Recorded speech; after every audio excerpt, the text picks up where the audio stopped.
And good evening and welcome to the Marcy Week Show, Monday, March the 24th of 2025. Again, I say how quickly time is just flying by. But what a pleasure it is for us to have you join us this evening as we discuss, share, comment on, talk about the affairs affecting and relating to our country. And that is why so often we always begin or we always involve our national anthem, because what we do on this show is about our country. Yes, we engage many different guests. Yes, there are several people from the opposition Democratic Labour Party that appear here, but the invitation is out there as well for the government to attend these shows as well. And so we are apolitical. We share what concerns the people of this country. If we have persons from the Democratic Labour Party that come forward and make themselves available, offer to be a part, and sometimes being invited by us to be a part because we are the opposition.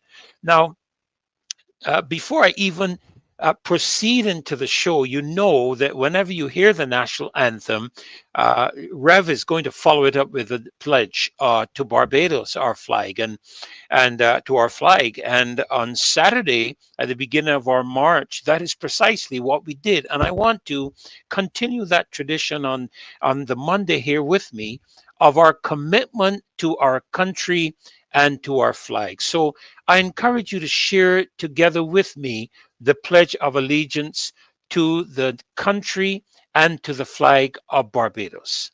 I pledge allegiance to my country, Barbados, and to my flag, to uphold and defend their honor, and by my living to do credit to my nation wherever I go.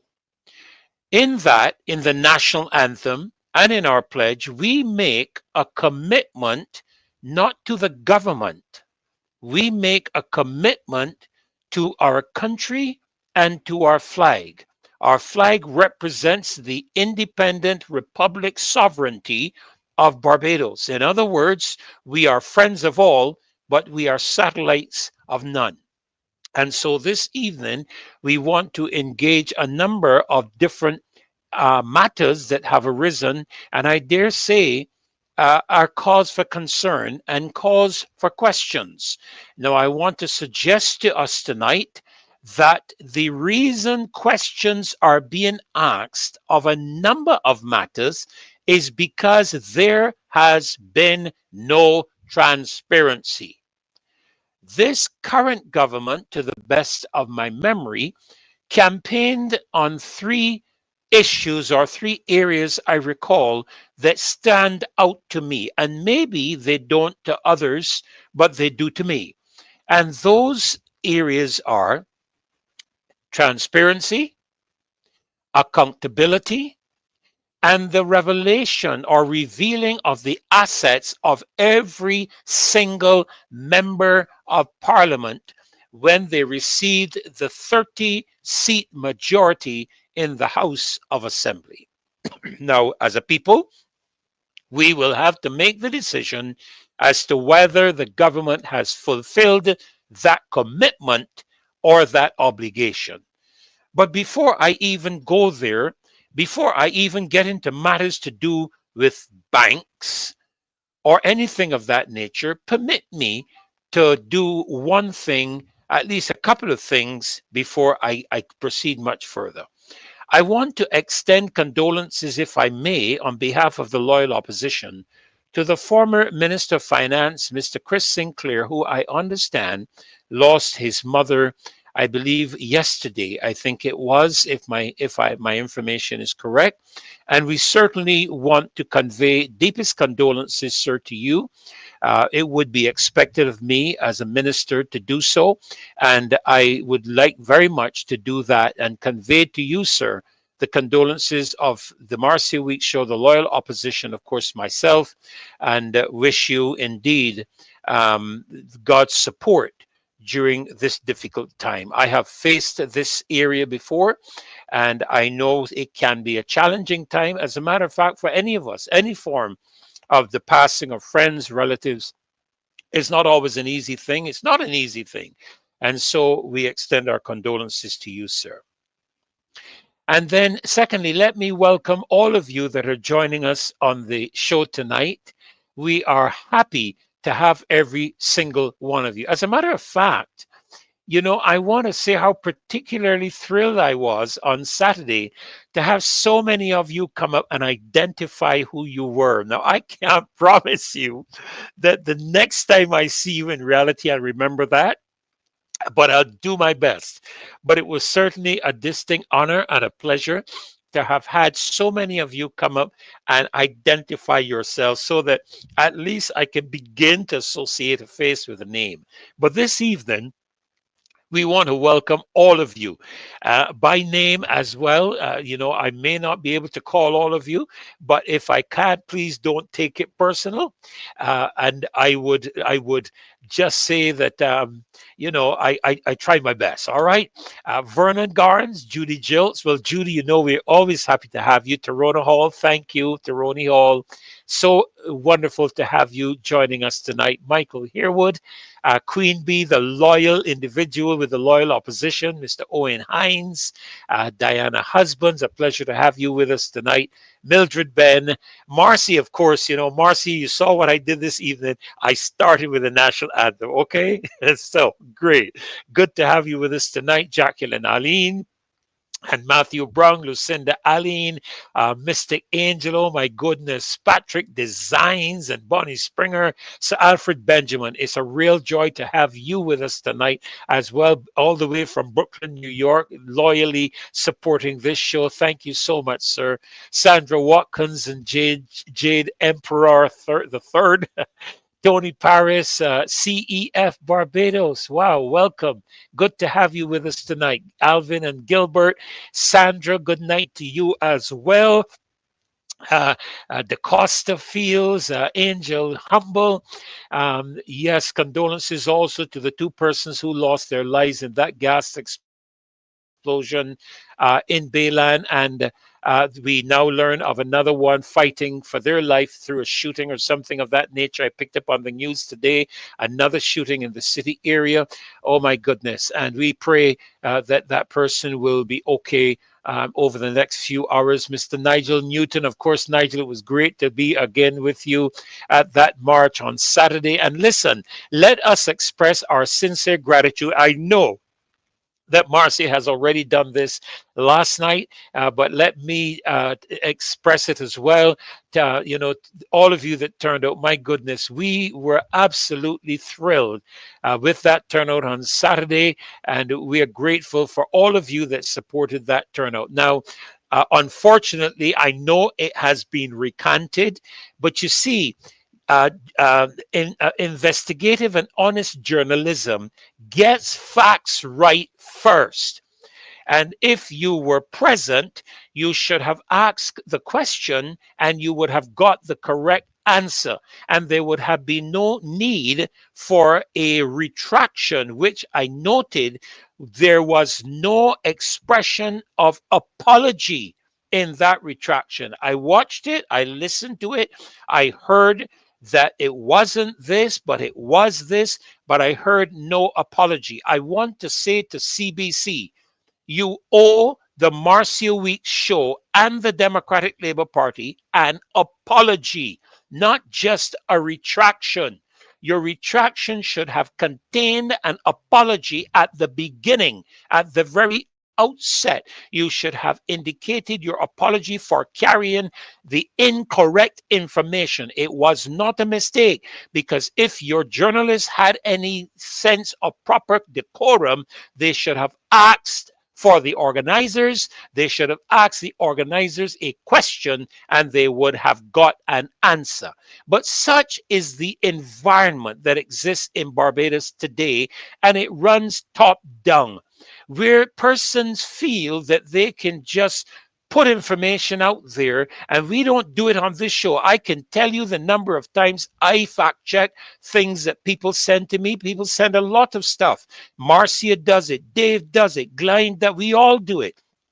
We fact check our stuff to make sure that we are not putting things out there that are not legitimate and are not substantiated and are not proven. So I want us to realize that, or should I say, I want the media, you are complicit in the lack of proper information because you are afraid to ask the tough questions. And I make no apologies for saying so, because we listen to press conferences, we listen to the questions being asked, and very often those questions do not reflect the queries of the civil society of this country.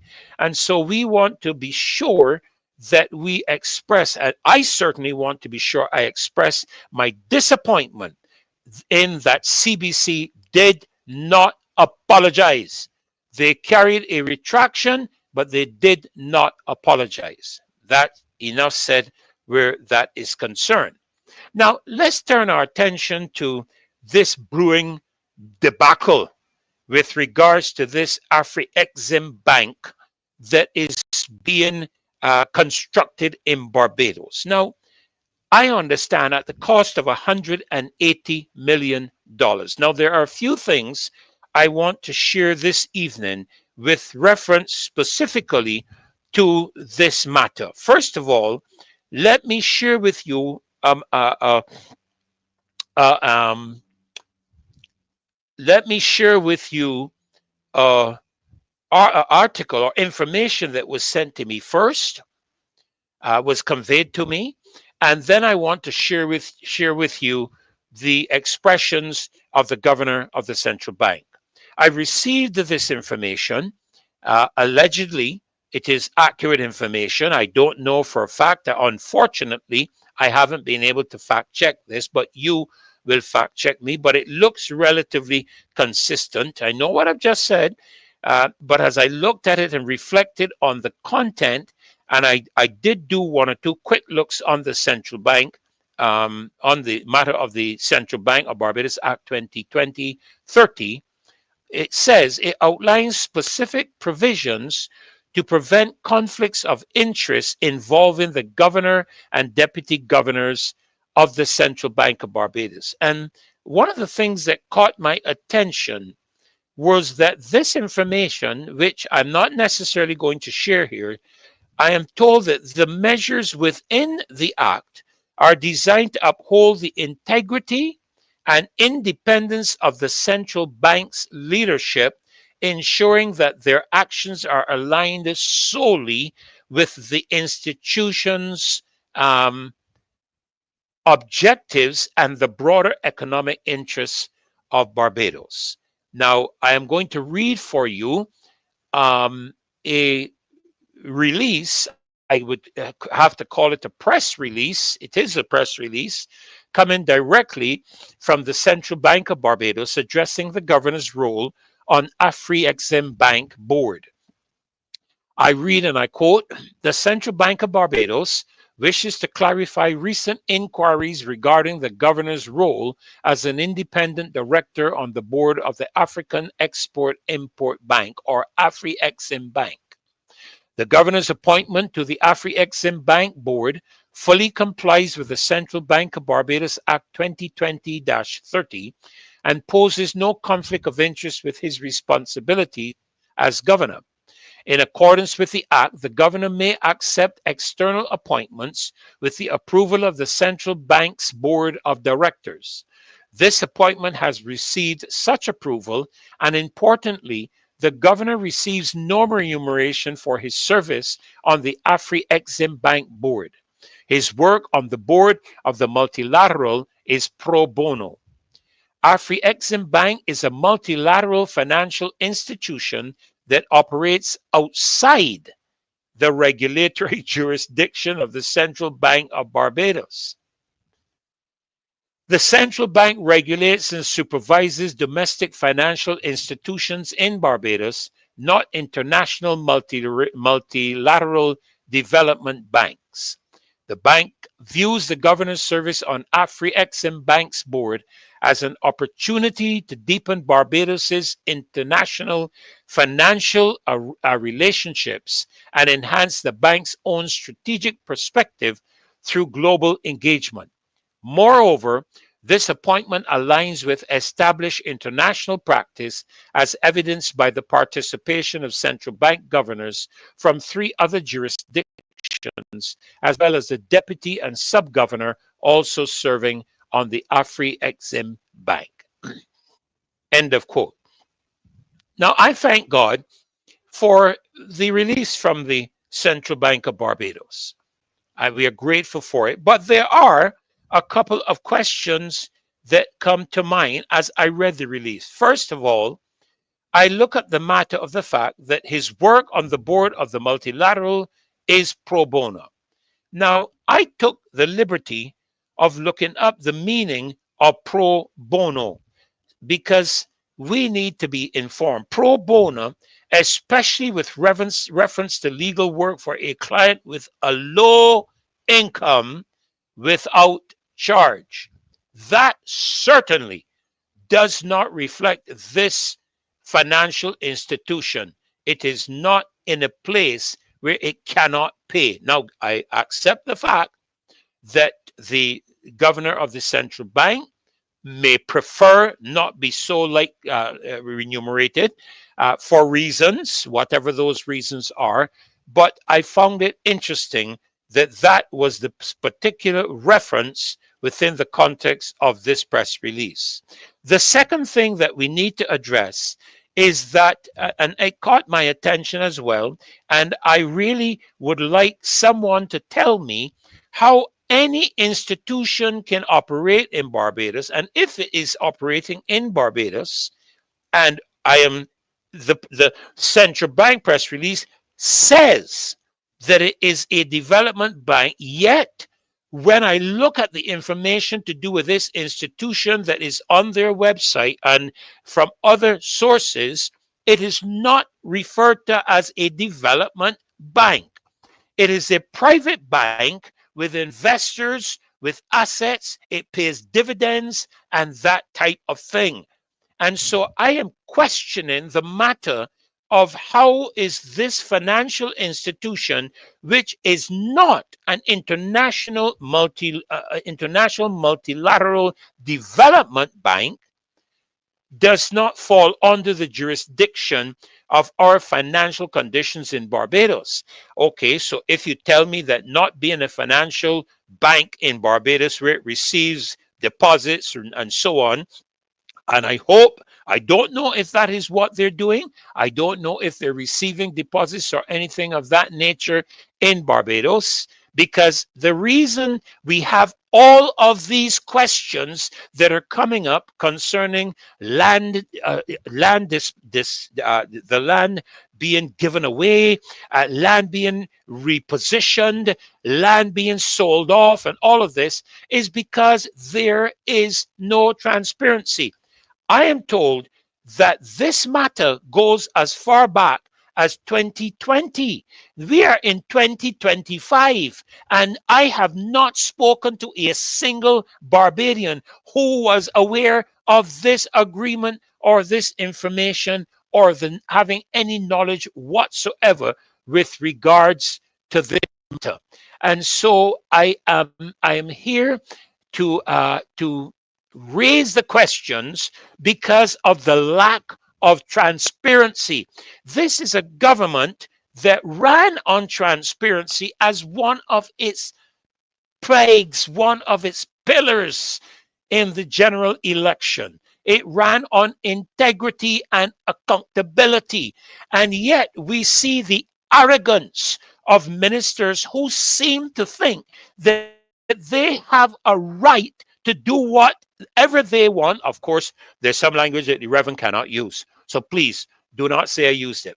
They seem to think that they are not required to give an account to the people of Barbados. Listen, Mr. Minister, listen, Mr. Parliamentary Representative, when you sit in the well of the Parliament, you are there giving an account not to Mr. Thorne, You are there giving an account to the people of Barbados. That is the reason that it is carried on television. That is the reason it is televised. And when you get a cocky attitude and you get an attitude of arrogance and pride, let me warn you as a minister of religion, pride precedes a fall. Okay? And if there's one thing that the Bible speaks of that God hates, and it is one of the strongest expressions in the Hebrew that can be found. If there's one thing God hates, is a proud look. So when, Madam Prime Minister, you are asked to give an account, don't get an attitude when Mr. Minister of Housing or Lands and Tourism and any other ministry you call, you are required to give an account for how you have spent the people's money and what you intend to do with the people's money and what plans you have, which you ought to be telling us before you enter into significant agreements with anybody. But instead of that, you went ahead and you entered into an agreement with this Afreximbank, gave them our land, It's our land. It is not your land. It is not the government of Barbados' land. It is the people of Barbados. It is our asset.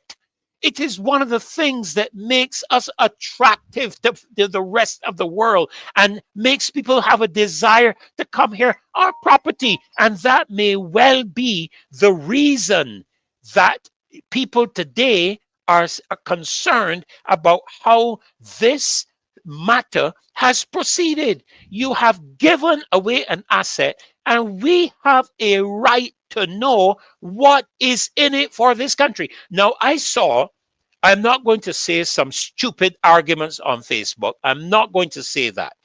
But I saw some contributions on Facebook that suggested the future benefits to the country, I guess, with the attraction of tourists and other multilateral industries and businesses and so on. Okay, let me give you the benefit of the doubt where that is concerned. But let me ask you this question. If you have done proper research, if you have done a proper preparation of a vision and plan and purpose for the Afreximbank to be in Barbados and being given them some prime property where they blocked the road, not a single Barbados entity blocked the road for the groundbreaking ceremony. And the Prime Minister is standing taking pictures when the Afreximbank sent out correspondence on their letterhead informing Barbadians that that portion of the road will be blocked off. That is information that should have gone from local sources who have the authority and the right to express that matter, not from the Afreximbank. And if it has gone from them, what else are we going to see going from them that would have to have the authorities' consent to do so? What else are we going to see?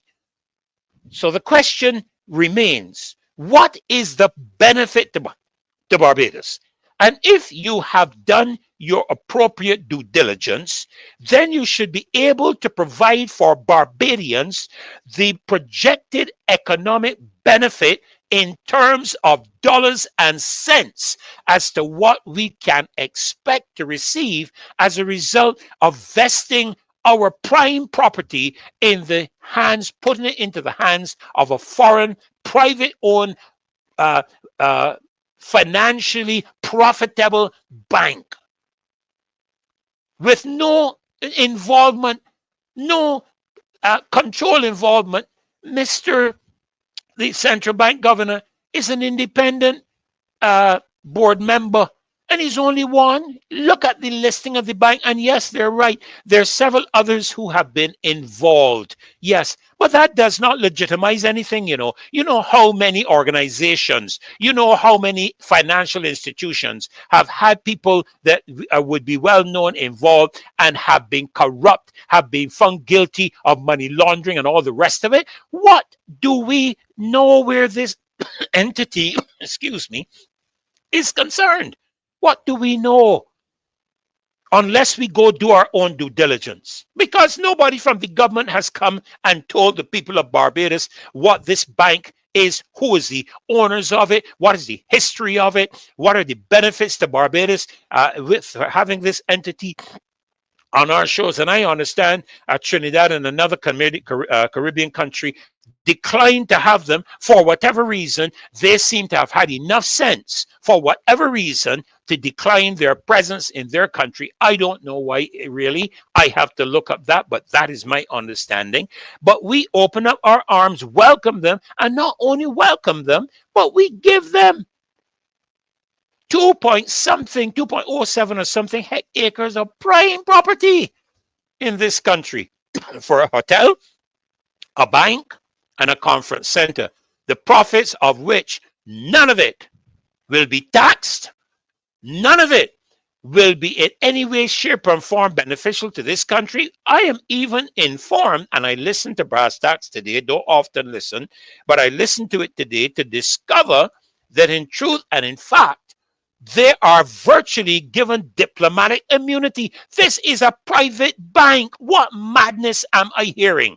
It is not an international organization like the Caribbean Development Bank or the Inter-American Development Bank or Barbados or one of those. This is a private bank with shareholders who get paid dividends at the end of every year. Why do they have diplomatic immunity in this country?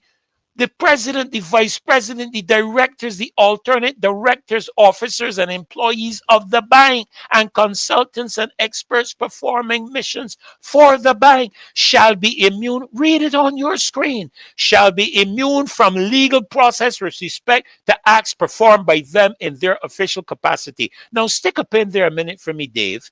If we don't have financial jurisdiction over this entity, why do we have to give them this legal exemption that falls under the laws of Barbados? And according to our laws, people operating here, companies, pay taxes. The question we have to now ask, here we go on, they shall be accorded the same immunities from immigration restrictions and alien registration requirements, and not being local nationals shall be accorded the same immunities from national service obligations and the same facilities as regards exchange regulations as are accorded to each participating state to representatives, officials. But this is a bank. This is not Africa. This is not Nigeria. This is not Sierra Leone. This is not Tanzania. This is a bank. This is a bank. This is not an embassy. This is not an honorary consul. This is a bank, a financial institution. It is not a development bank. It's not. You're a liar if you say it is. And I don't expect the central bank governor to be a liar because he's supposed to be a Christian young man. And I am not going to attack that, and neither are you. But we expect that if a person is seen in that manner, that they will tell the truth. Anyhow, I'm going to leave that. I'm going to leave that there because I'm telling you now, there is need for this. There is a need for the change in governance. And I want to say this. There is a need for a change in governance in this country when it comes to the matters of how we are being governed. We have not yet received a republic constitution. And I have expressed in my mind what I think that should look like, what I believe should be involved in it. And it is my view that certain matters should be enshrined where the people have greater power than any politician that is in power or in position. And I want, again, as I close my segment, to remind every single member of parliament, you are obligated, first of all, to look after the interests of your constituents and by extension, the civil society of this country. That is your obligation.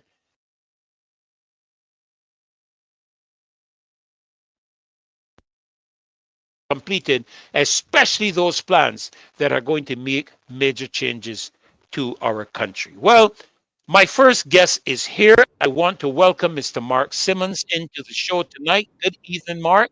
And what a pleasure it is for us to Evening. have you on the Marcia Week show. You are one of the organizers, I understand, from the Whole Town Civic Center area for the march that we were a part of, which I thought was, to my mind, quite successful.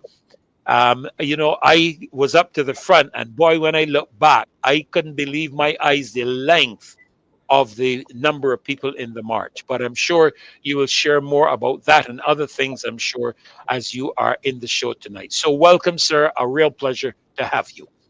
Thank you very much. And I am honored to be one of Marcia's seven dwarves. I am, and she does phenomenal work. I just literally met Marcia when I went to the awareness session, public awareness session at Surfside in Holetown. Mm-hmm. And there, of course, I gave my 2 cents, and I thought to myself, I expressed why I thought the area should remain as a area that served the public good.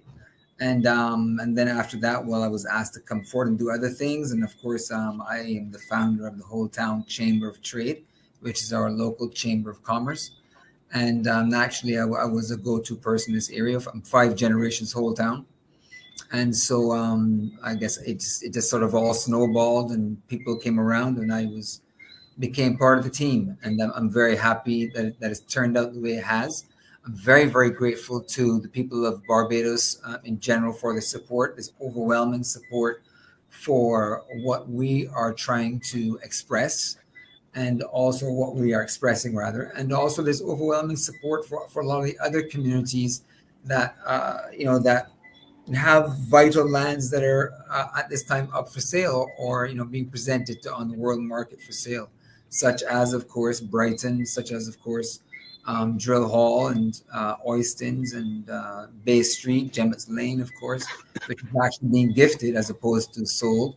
I want to say, first and foremost, as a historian and as a political scientist and as a Pan-Africanist, and as somebody who also has studied the world's religions and understands that the 3D world and what we do here also has a spiritual connection. Everything has a spiritual connection.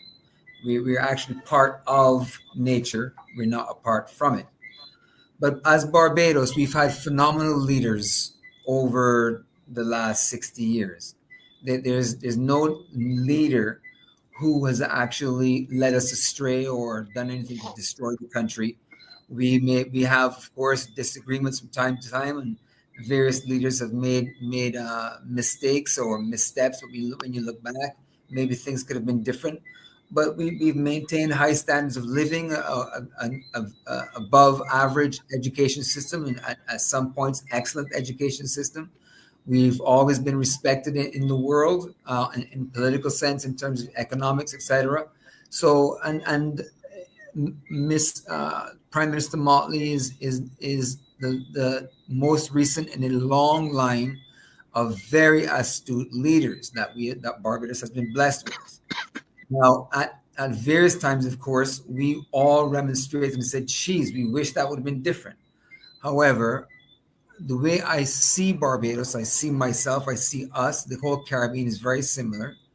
We've inherited a system which is not necessarily a system that was designed for our evolution. It was not designed to maintain the aspirations of many in a really an open system. We tried. We have free education, unlike many other countries in the Caribbean. We had free education, and that did phenomenally well for us. However, we still have a very parochial system. We still have a very top-down system. You can say the Caribbean is one of the few areas where the strong man has survived, right? We have strong man leaders. The parliamentary system supports that. You can until recently, one could say that the prime minister in Barbados, or matter of fact, in most Caribbean countries, but the prime minister in Barbados is more powerful than the president in the United States, who has, in a normal scenario where you have equal representation in the Senate and the House and all that kind of stuff, and judiciary, and there's balance. Well, then each arm checks the other. Very often in the Caribbean, there is no check, or it's very often, unfortunately, a rubber stamp. So, but these things can be remedied. There's something in Singapore. We always look at Singapore and talk about Singapore. I saw a clip recently. There are 3 things that guaranteed Singapore's success. First of all, it invited experts from all over the world, the best from all over the world, to teach and to collaborate, to open businesses and so on, but always on a footing that was even. There had to be a transfer of knowledge that went along with the tax breaks and the incentives. There had to be a deep learning, intense learning, and opportunity for apprenticeships and management, and a transfer of capital after a certain period of time. So, but experts from all over the world, without bias, were invited. Secondly, politicians were given a very good wage. They had an above average wage, and definitely it would compare with the private sector of the top management of the private sector. Thirdly, there was zero tolerance on corruption. Zero tolerance. And Singapore is that place that if you get caught chewing gum, it's a jail sentence. So, there is a way to do these things if we have the resolve. So, in that regard, what I really appreciate at this stage is that the Prime Minister has given us an opportunity to express ourselves with regard to what we believe is the highest vision for the space. And I believe this applies to all of the spaces. Right now, there should be a group of people in the Drill Hall, Hastings area who are coming up and planning for an idea, an alternative. The Prime Minister, and at this stage, any government in a small island developing state is under immense pressure. And with the situation that we find ourselves in, which is a $2.5 billion trade deficit, then the Prime Minister and the government must be under immense pressure to come up with the goods quite quickly. So I can understand, and we are very sympathetic with the need for fast investment that employs many people at one time, and throughout over the life cycle of the project. It'll employ construction workers, and it'll employ hotel workers and so on and so forth. However, we just don't think that is the highest vision that we have for ourselves and for our land. We really believe that that our population is much more sophisticated, much more savvy, much more confident, and much more self-aware than to have us to deploy them and to train them to be hotel workers. I think that the situation, I recall that like many countries, the Prime Minister made a call for more population, that we need more babies, I think was the call. And really and truly, I do believe that we don't need more people. What we need is higher levels of productivity. We need to make sure that every single brain and creative impulse from every child, from every teenager, from every young adult, from every person in every marketing department, in every human resource department needs to be harnessed. And this sounds like an impossible thing, but there are examples out there in the world: Finland, Denmark, China, Norway, Sweden, Canada, even, to a lesser degree. But these countries have already found a way. The Montessori system is successful for a reason. So it is a matter of, do we have the will? Do we realize that we can alter our trajectory? And so, therefore, what we are doing and what the Prime Minister has opened the door towards is towards us altering our trajectory, so that we are not afraid of our history, so that we are not afraid of voicing, that we can actually look to our history and integrate it, learn from it, because we have a proud history. I don't, at this stage, I have been able to understand deeply that if as Africans who were incarcerated and brought to the Americas, then we have a tremendous story of triumph and transformation, right? As that famous hip hop song goes, we started at the bottom, but now we're here. We have overcome tremendous odds to be at this point. When we look at our history, we have a choice. And anybody in your personal history, in the collective group history, we have a choice. We can look at the past and we can be angry, and those people did this, and them people, those people, them people. Oh, we can do that, but we got to understand, if we are a Christian nation, if a nation of diverse religions, a nation of faith, of Muslims and Hindus and Sikhs and Christians and et cetera, then we know that God does not make mistakes. We're here for a reason, for a purpose, to express something, to bring something high into reality. We're here. This conversation is not by accident. I just happened to be in Barbados at this time, looking to attend to my mother's house, and I got wind of this thing in Hotong, and I went to a meeting, and so on and so forth. And all these people are gathered now. It's something that it's being asked to come forward, to be discussed. We're all of our consciousness is asking for it to be discussed. So here we're discussing it, and amazingly, our Auntie Mia says, "Hey, well, let's discuss it then." So this really is an urgent call, people, not just for whole town, an urgent call for export ideas, an urgent call for you to become an entrepreneur, an urgent call for you to express your highest self now. Don't delay, with absolute urgency to express. Get together with your friends who are accountants and marketing agents and SEO experts and social media marketing divas and influencers, and get something out there to bring foreign exchange into your house, into your family, into the bank, into Barbados. Make Barbados famous. Go out there and under your terms. We do not have to beg for anybody's terms. We are Barbados. We've been Barbados for a long time, longer than most, and we have been a significant player for a very long time. We established ourselves in the time of the Treaty of Oistins. We established ourselves. They know who we are. We didn't get discovered with Rihanna. We didn't get discovered in recent times. We are an established nation with over 400 years of history this year. So really and truly, we really need to stop and take a look at ourselves, ask ourselves where we are going, and understand that we have a history, a proud history of voicing our opinion, of having discourse, meaningful discourse with those who are our leaders, who are our elected leaders. In times past, when we had less representation, you could almost say that we had an equal voice. So now that we have full representation, one would expect, and rightly so, that the people who are now our leaders, who we went to school with, who are our cousins or our brothers, our sisters, our uncles, our next door neighbors, our classmates, our teammates, we expect that they would listen to us. We understand the hard economic times, but we still expect that you would listen to us, because we equally, like you, have an understanding and a vested interest in this country.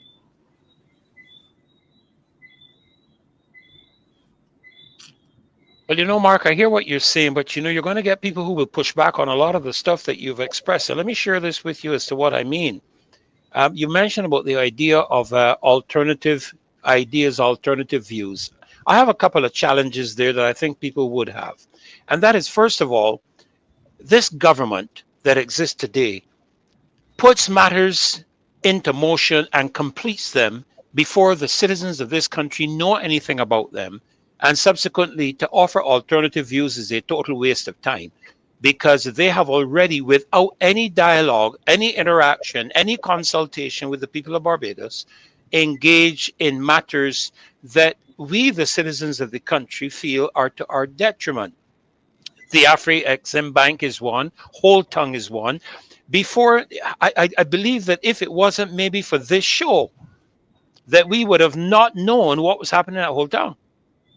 And the problem here is, Mark, is that when we did get involved, we discovered a number of inconsistencies. First of all, it was a done deal with an external investor. Then that was recanted, and it was said that the decision hadn't been made, hadn't been completed. Then I heard about the Insurance Corporation of Barbados, ICBL, putting a significant sum into it, and then we heard it was owned by a private individual.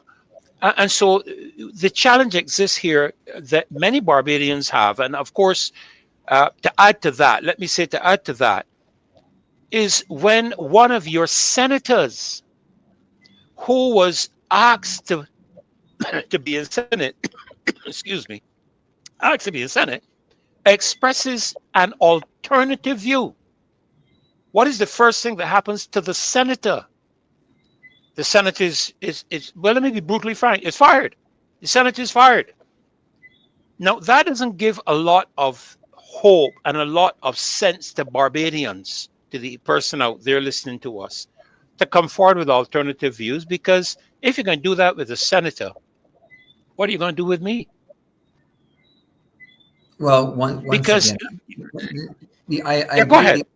I agree. The optics are not, appear to be a certain way. I say, of course, I do not know the full backstory, and I gather most of us don't. However, the optics were not friendly, let's say. Be that as it may, I maintain that for a very long time now, everyone actually believes that what they're doing is the right thing. Even if at the moment what they're doing is painful for them or for others, they believe that after this thing I do, even though it goes against my true core beliefs, after I do this, it's going to be better. Either it's going to be better for me or for my friends or for everybody in general. But generally, people believe they're doing the right thing.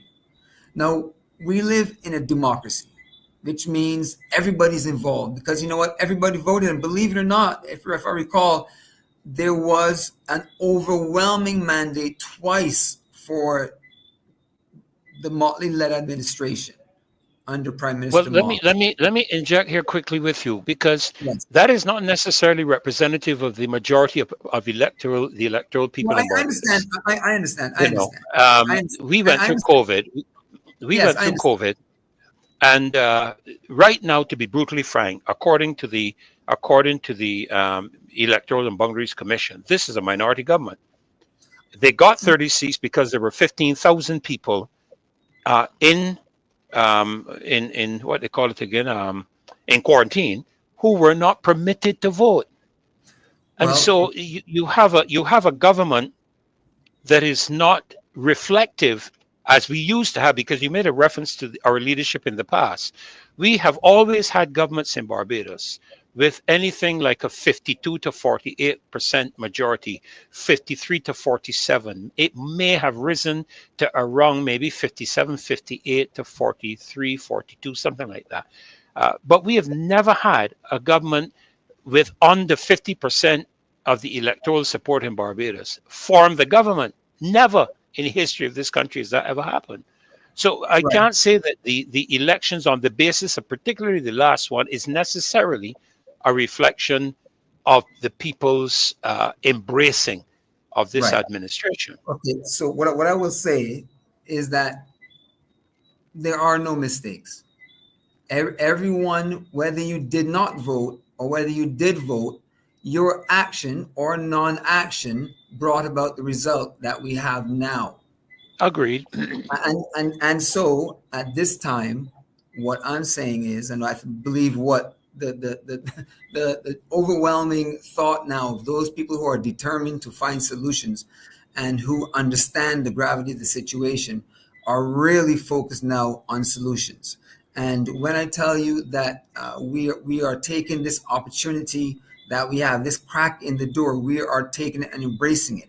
Now, let me tell you what what has made this all possible, because in 2000, I think 8 or 9, I came up with the idea. Just I don't know where it came from, other than the idea pool, which comes from Source, and it said the whole town chamber of commerce. And I had never been a member of a chamber of commerce. I'd only read about it maybe in school, in university, blah, blah, blah. And I started a chamber of commerce 10 years, 2010. It got ratified. We became members of the Barbados Chamber of Commerce, and we started doing works and so on and so forth. I migrated to the United States. It became dormant. I came back here. And now, out of the blue, a chamber of commerce is actually available to be the body to make a voice. I say this because over the years, from the time I started, I've been advocating for every community to have a chamber of commerce. So there needs to be a group in the area of Hastings, Worthing. There needs to be a group in the area of Rendezvous, Oistins. There needs to be a group in Newton. There needs to be a group in Six Roads, Warrens, because the business interest, the businesses and the community must come together to chart their path forward. We're here now, and it's a beautiful thing. In May, we will become 400 years old. This is a time. I mean, like, I know some people believe in numerology, things and so on and so forth. I look at all things. All things come to bear at this particular moment. There's a confluence of forces, let's say. In 400 years, 4 is a matter of achievement, resiliency, perseverance, determination, wisdom. Those things are associated with 4, and that has been our track record. Those things have brought us here. But the 2 zeros now, that really points to a blank canvas, infinite possibilities. Barbados, understand at this moment why we're talking about this is because we are awakening. There's a consciousness coming up from us. And so we're being asked, what do you want to become? Who are you prepared to become? What are you willing to let go of so that the greatest Barbados can come forward? What I would love to see Barbadians grab a hold of is understanding that they have a right to communicate their desires with their MPs, with their leaders, with their business leaders, with their church leaders, with their union leaders. You have a right to converse, to share your ideas, but you also have a responsibility to do the research. You must read, you must educate, you must become more expert at what you're doing and what your skills are, so you can truly contribute. This government, all governments, this country, all members need all members to give all they got. Express all you got in that positive form for all of us to grow. We are in a situation that any country our size would lament. We've got phenomenal opportunity, but we've got this financial wave that's looming, that's constantly on us. We have to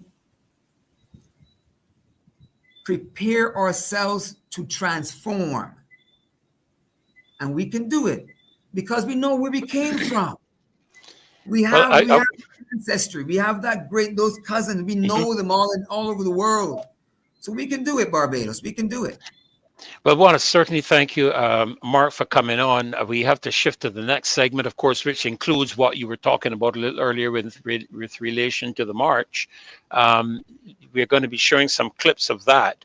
Yes. This is going to be the Mike on the Move moment, I believe it is. And let me be sure. Yes, Mike on the Move. So we're going to be hearing from some of the voices of the people who were at the march on Saturday. But we thank you for coming on and sharing your ideas and your thoughts with us. And of course, as I've always said, you always need a positive and a negative in order to get power. You never get it with just one aspect. There's always a need for negative and positive. So we thank you so very much for coming on the show with us tonight. Well, we're going to step out of the way, so to speak, and let Marcia take us on this Mike on the Move. So thank you again, Mark. Blessings to you. Blessings to you. Take care. Ladies and gentlemen, my brothers and sisters, comrades, I am here today as sick as I am because I was diagnosed with dengue. But I had to come here today to you, the good people of Barbados, I wear this shirt, and I hope this message will go to the Prime Minister. Prime Minister Motley, if you love the people of Barbados and you care, give Old Town back to our people. You have given the Africans land free of cost. Why should not conference be first? I say to you, Madam Prime Minister, I speak to you with a Christian heart and a Christian conscience, not the LP or the LP, but as a Barbadian. And I'm making a merciful plea to you. The same way you give that land to the people in Jefferson, give back to the people of Old Town. We are here to stay. Give back the investors their money. Let them go. Leave my country. And leave the people in peace, free of bondage, and free of slavery. Thank you all.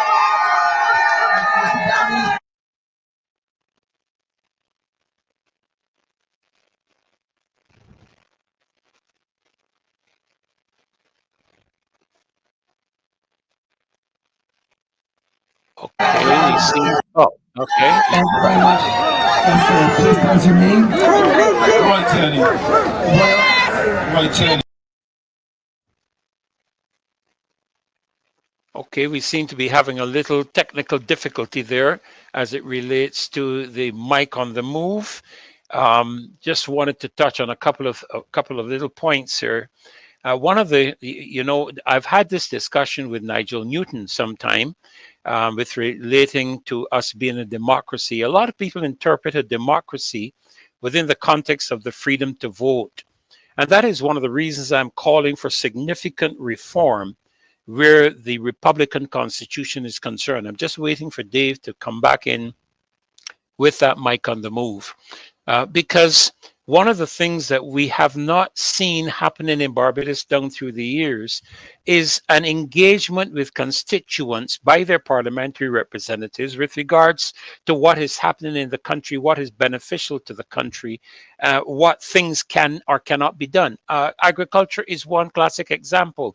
And I think this is where Barbadians are becoming more incensed and more disturbed with what has happened where the Afreximbank is concerned. I heard recently concerning matters to do with the agricultural sector. Now, where if you're going to gift lands to a foreign multilateral international bank, why can't you give lands to your farmers? Why can't you provide them with certain elements of support that will make it possible for them to be, well, of course, I don't know Barbados will ever be self-sufficient in a whole lot of things because of what we produce. We will need to produce a lot, and it will need to be produced at such a cost that makes it attractive for Barbadians to be involved. Here we go again. Let's see if we get it rolling properly this time. If we get it going, go ahead, Dave. I want to say this morning, or rather what I want to ask this morning. Do you love your country? Yes! Do you love Barbados? Yes! And I want to be clear. I am not speaking to Barbados Labour Party people. I am not speaking to Democratic Labour Party people. I am speaking to Bajans. Yes! Do you take the words of the national anthem seriously? Yes! Are you a guardian of your heritage? Yes! Then we cannot allow these things to continue. We cannot allow these things to continue. We have to speak up. Let me tell you, silence breeds impunity. Silence breeds and cures impunity. We cannot have tyranny in Barbados. Bajans, stand up. Let your voices be heard. This is a new time. And let us all work together and usher Barbados into a new era of prosperity for every Bajan. Thank you.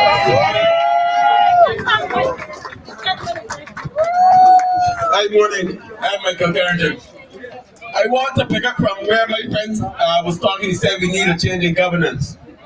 I want to say to the government, it's not good enough to say, to tell your senior minister, oh, we will talk to the people about it, but the project will continue. If you say that, you're taking me for an idiot. And I want to say that to the present government. We are not idiots. We went to school just like you, some of us more than you. We are not idiots. Secondly, I want to remind Miss Mobley that it was her a couple years ago who chained herself to a tree up there by Watercourt Plaza and said that she was chaining herself to the tree because it was so important. It was part of our heritage. What happened here now in St. James the Water? What's happening here? Huh? What's happening now by the street?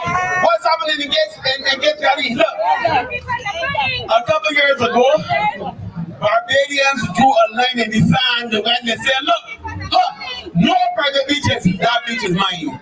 I am saying that I am here this morning to draw another line in the sand. You have sold off enough about Barbados. Stop it. I don't care what kind of agreement you have with respect to Walton. Agreements can be broken. Do something about it correctly. I say no to these projects. Thank you, ladies and gentlemen.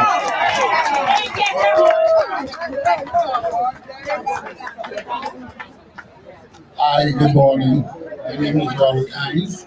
Now, I don't know if you all know the history of this place. This is the first town they had in Barbados. You know, the British landed here in 1627. And this was the first town. And King James was who in charge in England. And that's where this parish gets its name, St. James. Okay, it's part of our heritage. And we should not allow this government to just sell this land. It's very important to us. Selling this is like selling soul. You know, this part of our soul. This part of why Barbados is Barbados.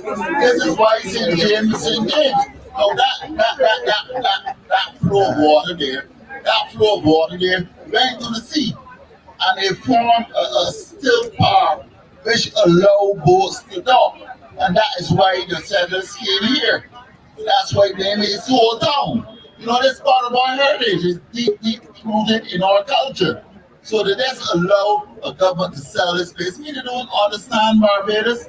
They don't understand where they're living, you know. And we should do everything we could to stop this government from selling this place. Okay, thank you very much.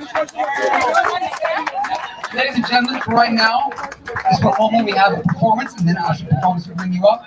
We have Triple X. Come on in. This is one of Barbados' brightest talents. Has a lot of work out there and is always chanting inspiring lyrics. Here we go. Triple X. Elijah X, aka Triple X. Remember our kings and queens we breed from. It's in our genes, we stand up and be strong. Dreams can be grasped if we only reach out to embrace with talent and count ourselves out. In the road of life there will be roadblocks. Such a preparation meters to the max. Envious snakes and want try mislead you. Don't let them shortcuts in life intrigue you. Keep hope alive when trials arrive. You're a conqueror, you will more than survive. Anything you lack, the most I will provide. Remember our kings and queens we breed from. It's in our genes to stand up and be strong. Dreams can be grasped if we only reach out to embrace with talent and count ourselves out. Yeah, good afternoon, my people. Hold on, listen again. Hold on. Again, because I feel like me sleeping. Good afternoon, my people. Yeah, that's what I'm talking about. Poor town belong to me, I be wanted. Granddad.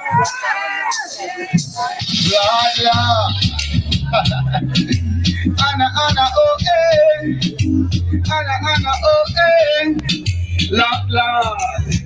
Mr. Politician, get back what you want from the people. Yes, you see the use for education and you are buying new vehicles. Oh, Mr. Politician, the tax that you put on the people. Yeah, make mama happy, put food in the house legal. DJ play a little bit low, yeah. By the grace of the Most High God, me find out set up on the front. Me no wanna see you coming on me front yard. That's why me put cameras and two big dogs. Imagine, yeah, you wanna give your mic. Come over. Yes, I'm not going, brother. You don't understand the language. Listen, DJ, come again. Message. La la. Anna, Anna, oh eh. Anna, Anna, oh eh. La la. Mr. Politician, give back what you wrote from the people. Yes, you see the use my education and you are buying a new vehicle. Oh, Mr. Politician, the tax that you put on the people. Yes, make mama have to put food in the house, legal or illegal. But by the grace of the Most High God, this one now said tap on a fraud. Me don't want to see you coming on me front yard. That's when me put cameras and two big dogs. Said I yeah, me wanna give you my ex. It's like we throw map straight to the treasure chest. You get on your podium, say everything best, and then stash out the money in the bucket. Mr. Money, give back what you wrote from the people. Yes, you see the use for education, and you are buying new vehicles. Whoa, Mr. Politician, the tax that you put on the people. Yes, make mama have to put food in the house, legal or illegal. Yes, and you are talk about integrity. I want the place like celebrity. You come boast about what you are gonna do for me. We still poor, you still living in a luxury. Yeah, you gas me up like a Suzuki. But the divider rule is your strategy. You are Uncle Tom and white man colony. Stay here with the people. Yeah. Mr. Politician, give back what you got from the. Yes, you see the use for education and you are buying new vehicles. Whoa, Mr. Politician, the tax that you put on the people. Yes, make mama have to put food in. That's the people putting up their voices in the march in Old Town on Saturday. And we have an upcoming march this coming Saturday as well. You know, we're not letting up on this matter at all. We're not easing up on the matter at all. Okay, we are going to be marching this coming Saturday, March the 29th. We'll be starting at the Liquidation Center on Bay Street at 10 o'clock. And we'll be going to Gemmett's Lane, to the site where this bank is being established. And we want to extend that invitation to all of you to join us this coming Saturday. Okay, this coming Saturday. Now listen, you know, one of the things I want us to understand is that it's not enough just to talk. You have to actually do something with your talk. Of course, as a minister, you would expect me, and I make no apologies for it, to be a quoter of good scripture. I understand faith. There's a question that is asked of the Apostle James. You say you have faith, then show me your faith by your works. You say that you're going to do this, or we should do that. Let us see it by presenting yourself physically in that march. Now listen, you know, some people may argue, what are the value of these marches? They are bringing attention, they're sensitizing Barbadians who are generally quite complacent. But I'm discovering as I go around the island, you know, in the past, and I mentioned it just on Saturday to someone, in the past you would go around Barbados and when you speak, you would get people supporting the government, people supporting the opposition, and, you know, people putting their case and so on. But on this occasion, 99.9% of the conversations I have with people, they are telling me that they are deeply concerned. They don't like what they're seeing happening, and they believe that people should be held accountable for what is going on. And there's a lot that I can share concerning the matter of corruption and those matters, but I don't want to get into that, because then I'll rob my next guest who joins me now at this moment. That would be Mr. Dale. I'm just trying to get the imagery up here. That would be Mr. Dale ROWE. Let me get you on. Hi Dale, I can see you looking like what's his name again? Remember that movie, that film we used to watch, Dark Ages? I see your eyes and your teeth, but your like thing is you got me scared. Yeah, man. I am Look, still on the road.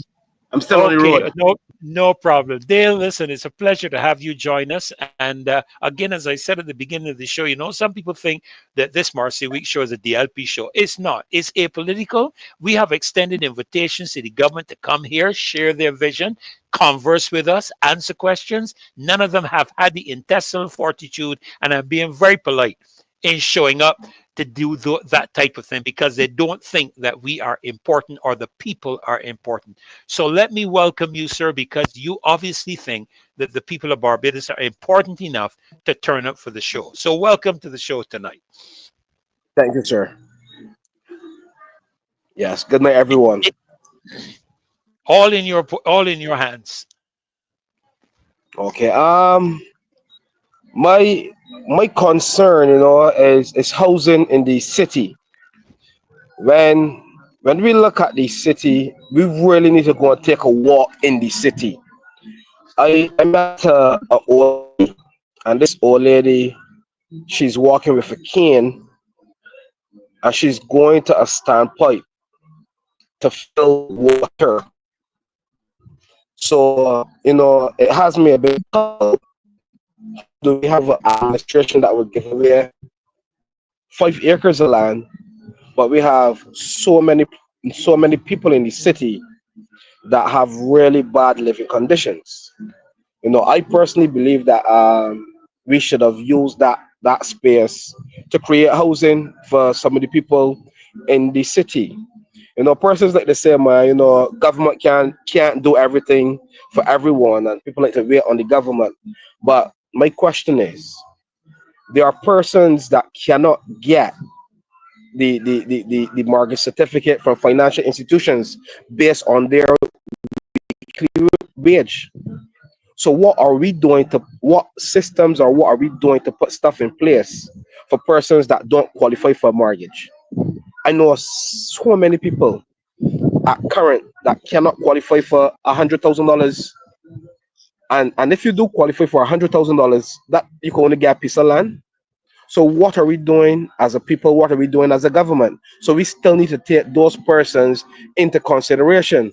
You might have persons working at 8.50 an hour, $9 an hour, but those persons are not working 40 hours. Those persons barely working 3 days a week. So my that is just my take on one of the key factors that the government should have take into consideration. Go to Jamaica Lane, go Wellington Street, Spice Street, Vine Street, Nelson Street. Go in those surrounding areas and ask those persons how they felt. How they felt. Those persons do not feel good that example, right behind the the the wall that divides Jamaica Lane and the Nelson Street area. There's a gentleman that have a business. I visited him last week, and upon my visit, he showed me all of the dust blowing into his variety. He have a little shop, and no one that is dealing with the construction would have sent out letters to the persons in the area notifying them, well, work is going to be done XYZ time, and this is what we're gonna do as a result of a dust blowing or whatever. They put nothing in place for the dust. The dust is all over the city, affecting persons, affecting businesses, and those persons in the surrounding areas have not received any kind of notification from the government. When you look at the QEH, I think that we should have also used that land to expand the QEH, because the QEH, those nurses, doctors, and all of the staff that currently working at the QEH, those persons working under serious pressure. They don't have access to materials. They don't have access to working supplies. I visited in the children, and nurses had to close the ward because it was not good enough or safe environment. So the children ward lost 21 beds as a result of the hot water leaking, tiles falling onto the roof.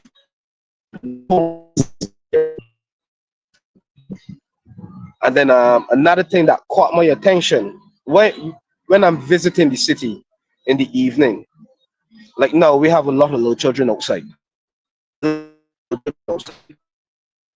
Evening, a lot of little children outside. There's no place in the city in Nelson Street, Wellington Street for these little children to go and play. But have the government is refurbish and work to that pavilion.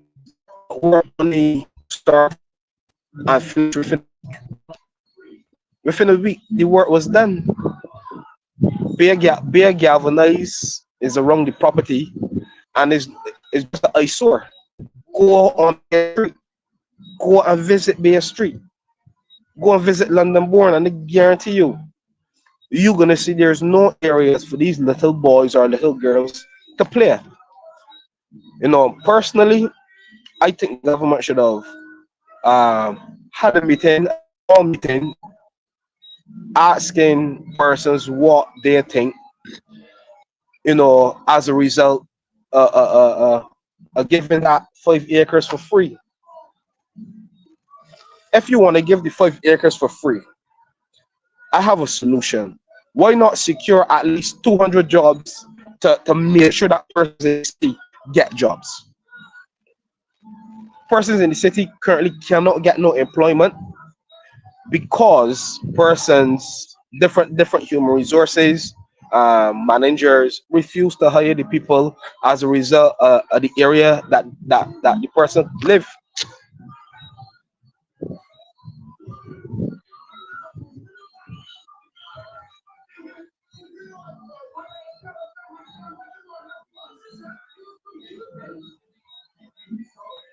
Hello? Yeah. Yeah, yeah, we're listening to you. We just have some streaming issues. That's the only thing, but we are listening to Okay. you.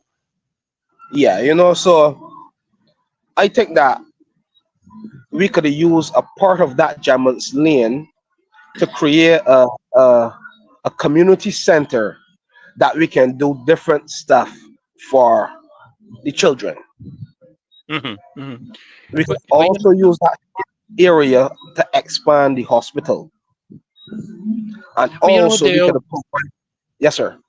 yeah, sorry. Dale, the thing that always comes to my mind is we always hear all this stuff about climate change, climate change, climate change. And we keep divesting of national assets on the coastline, on the coastal area, where anytime we have an eruption of Kekamjeni and Grenada or anything of that nature, we're going to have some high waters coming into this country like nobody's business. And I thought at one point in time that was one of the reasons they were giving consideration to moving some of the administrative aspects of the government of Barbados out of the area. Of course, as you know, that's all low-lying land area out there. And I was just wondering, if this climate issue is such a big thing, why are we continuously getting rid of our valuable national assets and putting it in the hands of hoteliers? Now, of course, we have this situation with this so-called bank, which I don't know, maybe you could shed a bit more light on it. What are the national benefits? What are the economic benefits? I hear about jobs. Okay, I get it. Because you're going to have people working in order to build something. But what is the long-term economic benefit for them divesting of the property in this manner? Honestly, I personally don't see a long-term benefit as a result with putting a hotel right there. I personally don't see the benefit because the hotel sector is such a short-lived sector. The tourist season starts between December 15th to April 15th. And a person that I work in the hotel sector, so you know that those jobs are not permanent. those jobs are not secure jobs, Hmm. because when you look at the housekeepers, you look at the porters, waitresses, hostesses, those persons only get a consistent work between December 15th to April 15th. After April, the managers, the HODs, heads of department have to then cut staff. So when we Hmm. cut Hmm. staff based on the tourism sector, because winter season is out, so now it's a different season. Okay, let me get past that. What is the I personally don't see no benefit with putting a hotel there in Jamet's Lane. Of course, I don't they are see saying not just a hotel, they're saying conference facility, banking. I don't think it's a commercial bank, in that, they'll be receiving deposits and so on from nationals, from Barbadians, like how, CIBC or any of them would be doing. It would appear to me that there are more, I consider it more like an offshore bank. But let me ask you this, though, Dale, because you are looking to represent the city. And I have heard some mouthings about even more demolitions and transformations of areas around, because they're not going to want all those highfalutin international people coming into the Afreximbank with all of the housing that you and I know of down behind there in Nelson Street, Wellington Street area. I've been hearing that they're looking to demolish all of that area all through there, and refurbish, rebuild, reconstruct. Have you heard anything about this?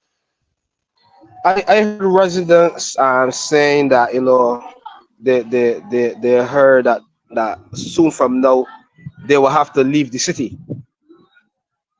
So I don't have no solid proof or anything, but just just a few little rumors in the city.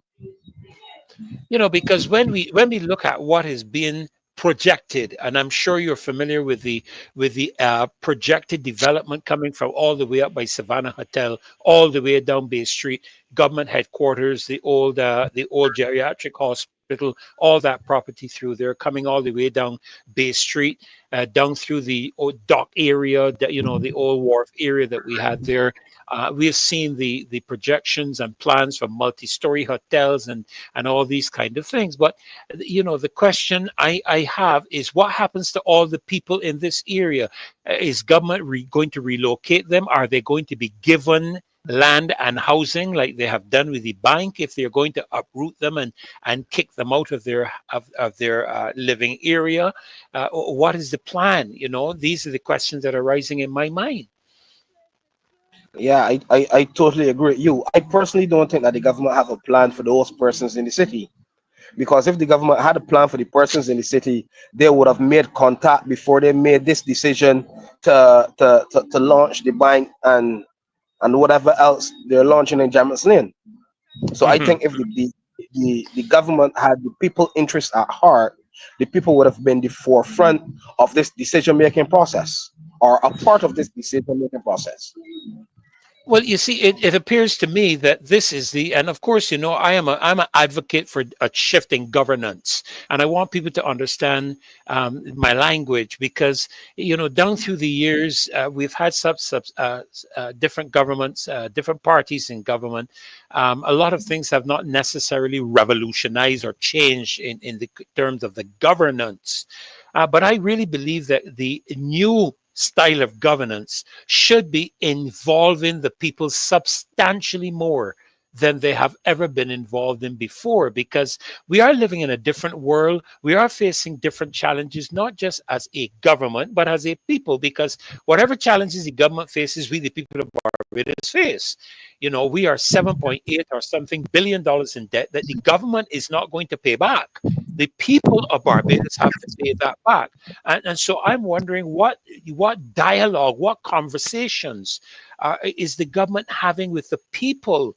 Even if you're talking about relocation or anything of that nature, your thoughts on the aspect of representing them, and offering yourself there as an alternative. Is that going to involve significant dialogue and involvement and interaction with the people in the city? Yes, sir. Sir, so any person who want to help people or who want to be a voice for our people, it's like you going to the doctor. When you go to the doctor and you tell the doctor, well, I'm ill, the doctor just don't make a prescription or prescribe medication to you. The doctor take you through a series of questions as it relates to what is your issue, what is wrong, and then the doctor then prescribe medication. So for me, I take that approach as it relates to creating any ideas or coming up with any solutions for the people in the city. Because it's okay Hmm. for me to sit down in a circle or on Marcia Week Show. You and I, we could come up with ideas and solutions. But I don't think that that would fit the people in the city. I think the best way for you to approach any constituency is going to the people, hearing the needs of the people, seeing what is the real burning issues, and let to develop a solution to help those persons in those areas. So I personally agree that we have to have the people involved in in the way forward.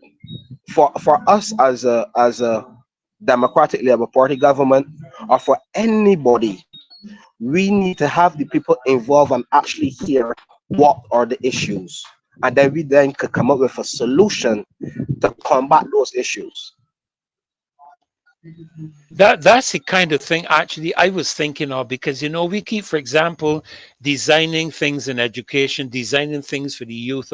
I wonder how many of us are actually engaging the persons involved in different sectors, to find out what is the need there. A comment was made earlier on the show, and I made a note with regards to it, and I said this. Um, there's a little scripture, Dale, that says, in the multitude of counsel or counselors, there's safety. In other words, the more people you get involved in discussing and dialoguing concerning your matters, the better things will be, because you hear it from so many different points of view, which might not necessarily be the case in terms of the government. Agriculture, for example, are we listening to farmers or who want to be farmers, or maybe young people who are so technologically advanced that they are into some other aspects, of agriculture, where you can do it in a container? I understand they're now using containers for agricultural purposes. These are all the kinds of things I'm wondering, and I like that approach that you mentioned, where you're engaging the constituents as to what they want to see happen.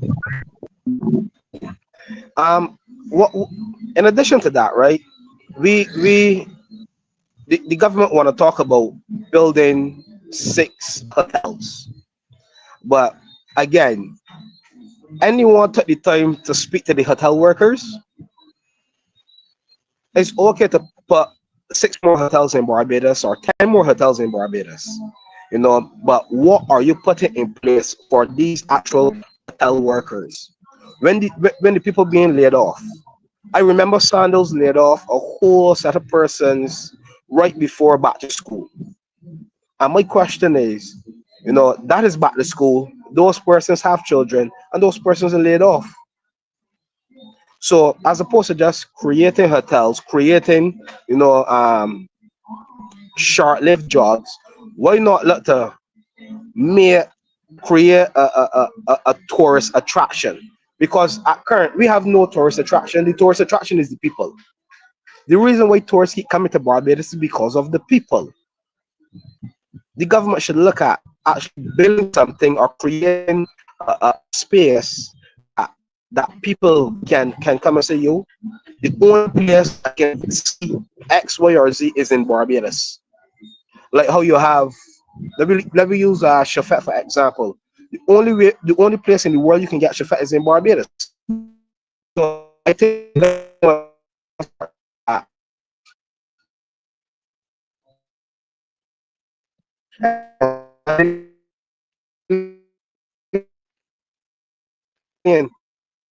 so besides the land, I think that we need other stuff the people that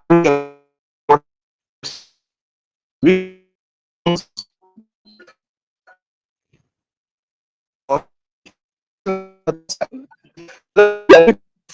hospitality Well, when well, was at the we're having some real challenges there, Dale, with your streaming. Maybe because you're on the road, you're on the move. Some real challenges yeah. with it. Just so you know.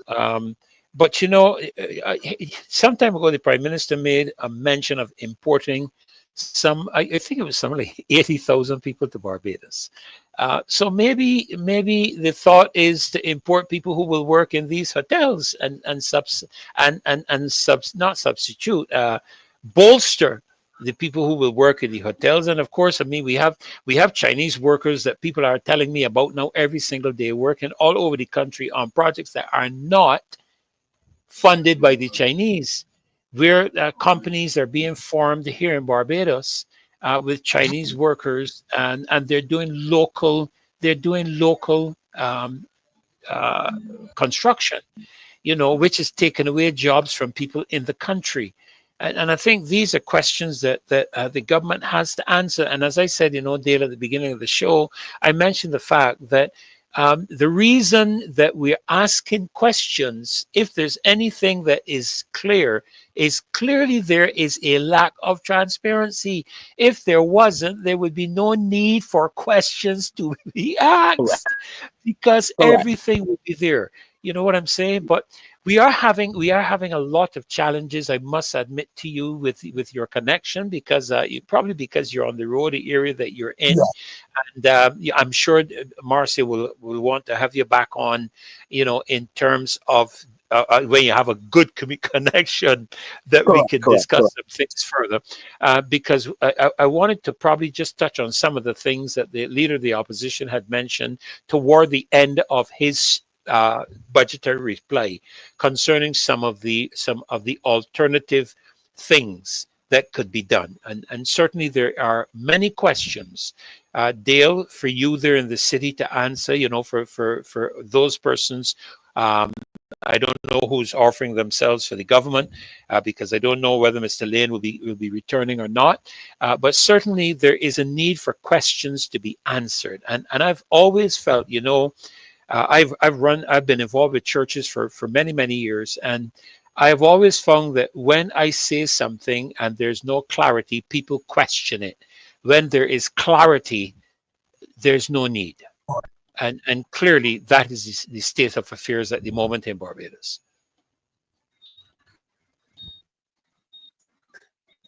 Yep. Totally agree.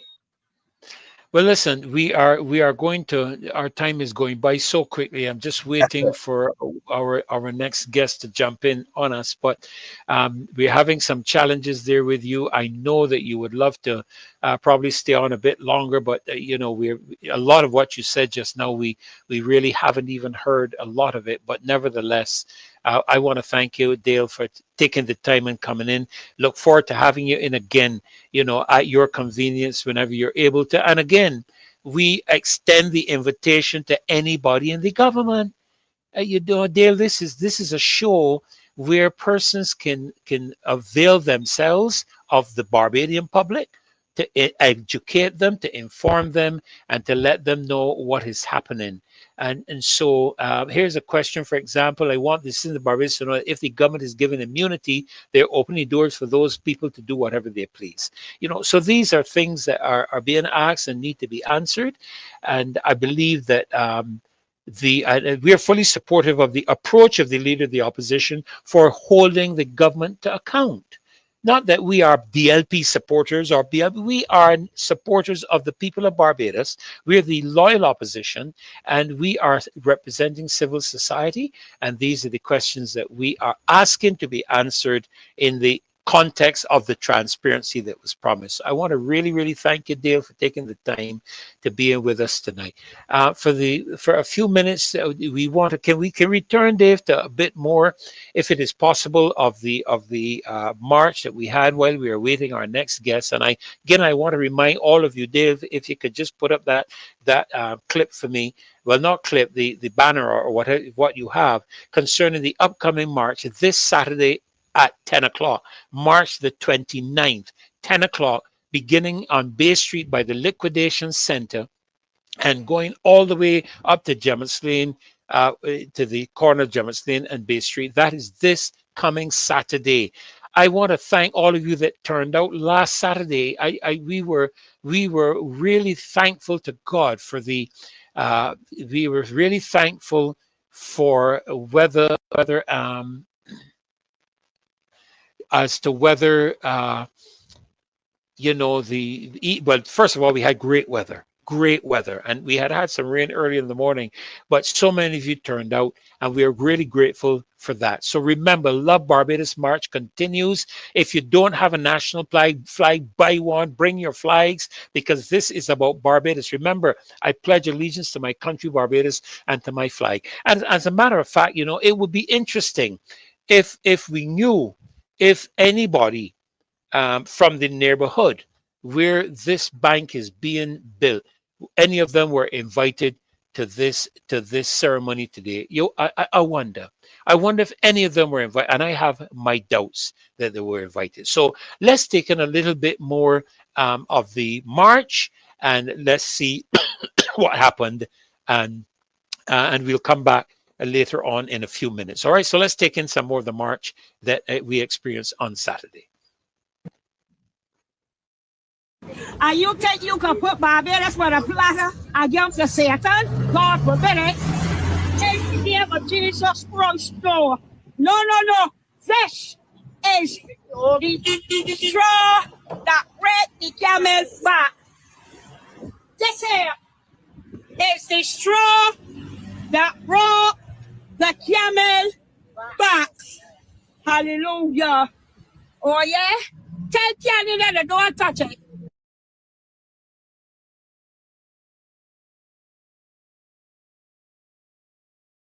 This is the passion for our country. This is the passion for Barbados. This is what we must have. We must have enough passion to fight for the well-being of our nation. It's not a matter of being a Democratic Labour Party supporter or Barbados Labour Party supporter. All of you supporters of the Barbados Labour Party should be fighting not for the well-being of the party. You should be fighting for the well-being of the country.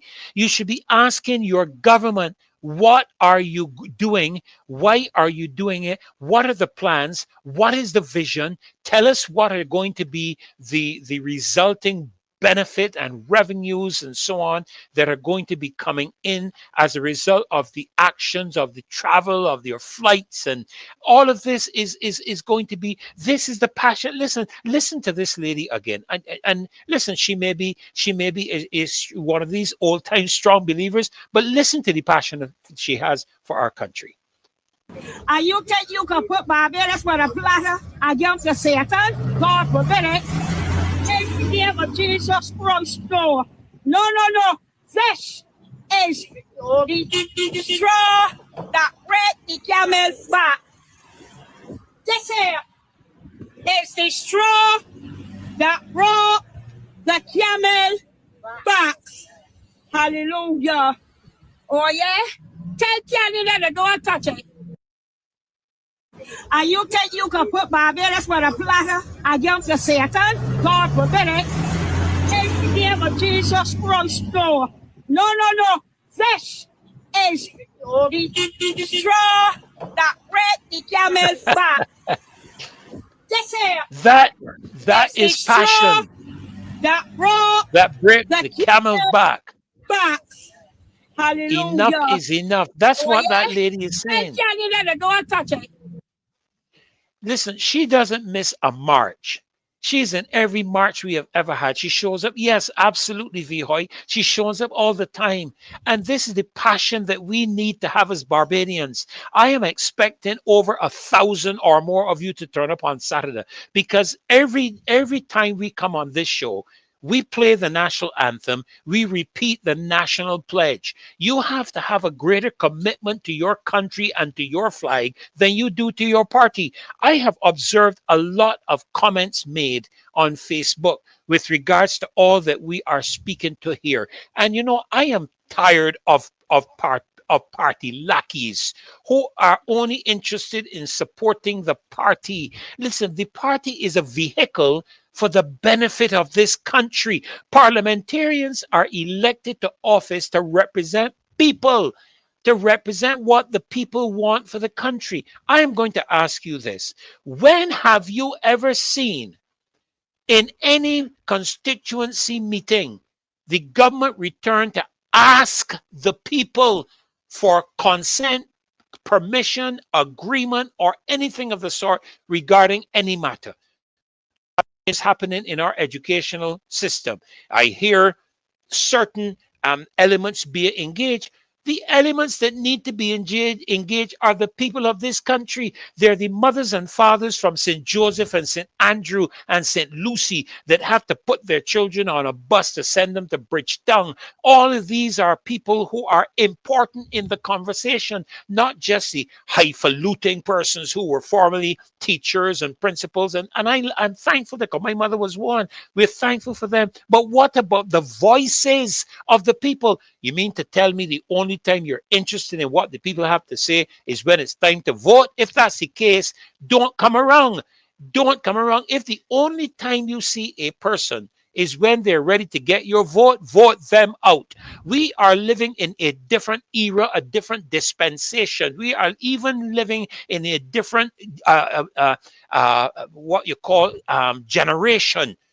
And we don't engage corned beef and biscuits and televisions and microwaves anymore, because we have seen where that has led us. Yes, we have had some development. Yes, we have had some benefits. But then once people get into office, they no longer have an interest in hearing what the people of the country have to say. And that is regrettable. We need to hear what folk have to say. We need to hear their voices. We need to be able to bring them into the conversation and let them express. Some great ideas come from the ordinary people on the street. You hear what I'm saying? Now, I don't know if this is another clip you have, Dave, that you want to run for a few minutes. And certainly we want you to see what has transpired. Now, I'm looking to see. Go ahead, Dave, and run this one.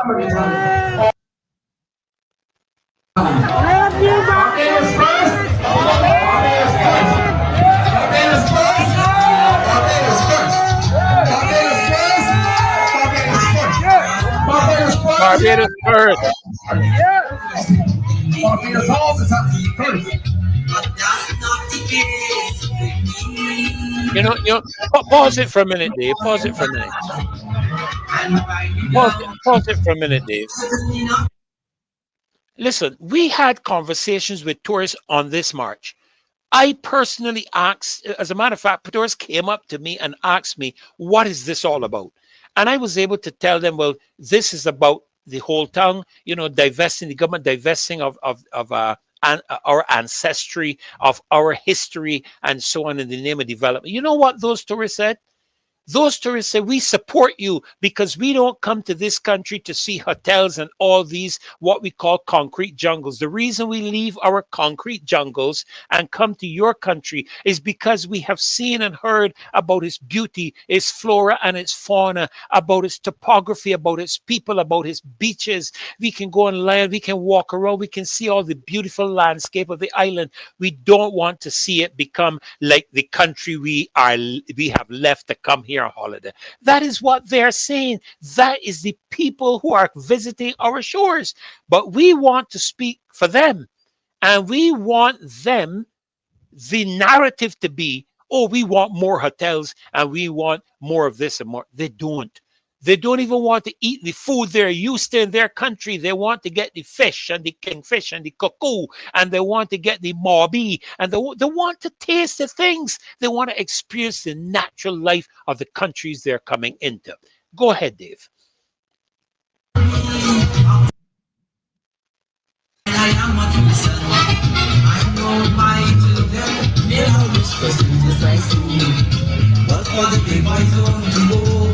As we come alone, and when they grow up, they may hurry find a job. And indoors they like it to be with the rope. If we don't find someone, I'm so searching for this land. No problem at all, we can find them there in ourselves. Right over here, our right. This is with the Simmons Hospital right here. Second sorry, first it's not going to be on the first it's where the cruise that's in George Peru, the cricketers, famous batsman. He lived down here on the beach, and that is now Palmer Restaurant. Okay? So this is literally historic hotel. The first and second streets of hotel. The first and second streets of Barbados. This is it. With a breadfruit tree right there, an apple tree right there. Now I used to get breadfruit from that tree once, but I'm so happy they saved it, and I'm so happy they saved that apple tree because that's probably been there before I was alive.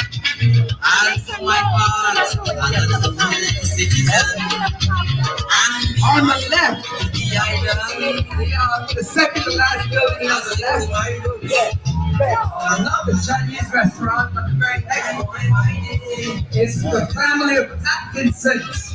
There's another long-standing hotel family. As far as I know, still the only original family from hotel. It's just that I don't think it would be right to knock the old buildings down and build an 8-story hotel right here in the centre of town.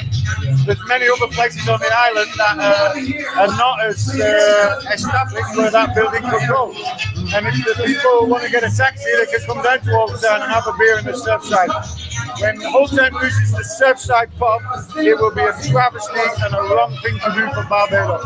Okay. Thank you. Whether you're thinking of Chinese, we're investing in this land. Here is the home. This is a home. You're not looking to sell it. I'm moving to the country. We're not looking to cash in and maybe buy something somewhere else. This is home. And home is priceless. Home has no value other than the highest value. And that's number 10 you get for the price on it. So we let you know we love oysters, not to sell oysters. We love Newton, not to sell Newton. We love Bay Street and the Esplanade, don't sell it. We love the hospital, we love the old hospital adventure. No, on Jealous Lane, don't give it away. Don't do it. We love oysters, don't give it away. We love Newton. Don't sell it. Don't touch it. That's where our ancestors are buried. These things were important to us. And we, the people of Barbados, without any affiliation other than our love for Barbados, without any other harmonizing factor other than our breath and our pagan roots and our love for Barbados as human beings, we are sending a clear message to our government, to all our leaders, and all the chambers of commerce, all the institutes, all the educational facilities, all the unions, all the organizations, non-governmental as well as governmental organizations. We love our country. We do not agree with selling our land. We see a higher vision. We see a higher vision for our land, for our community, where everyone is provided for. When you have a lot, or when you have a little, when you have dark skin, or when you have light skin, when you pray to God, or don't you believe in God, we want something to serve everybody. And when I say everybody, I mean everybody. Whether you're a visitor, or whether you're a resident, whether you're a resident, or whether you're a citizen, we want love to reign in Barbados. Here we go, people. This is a love march.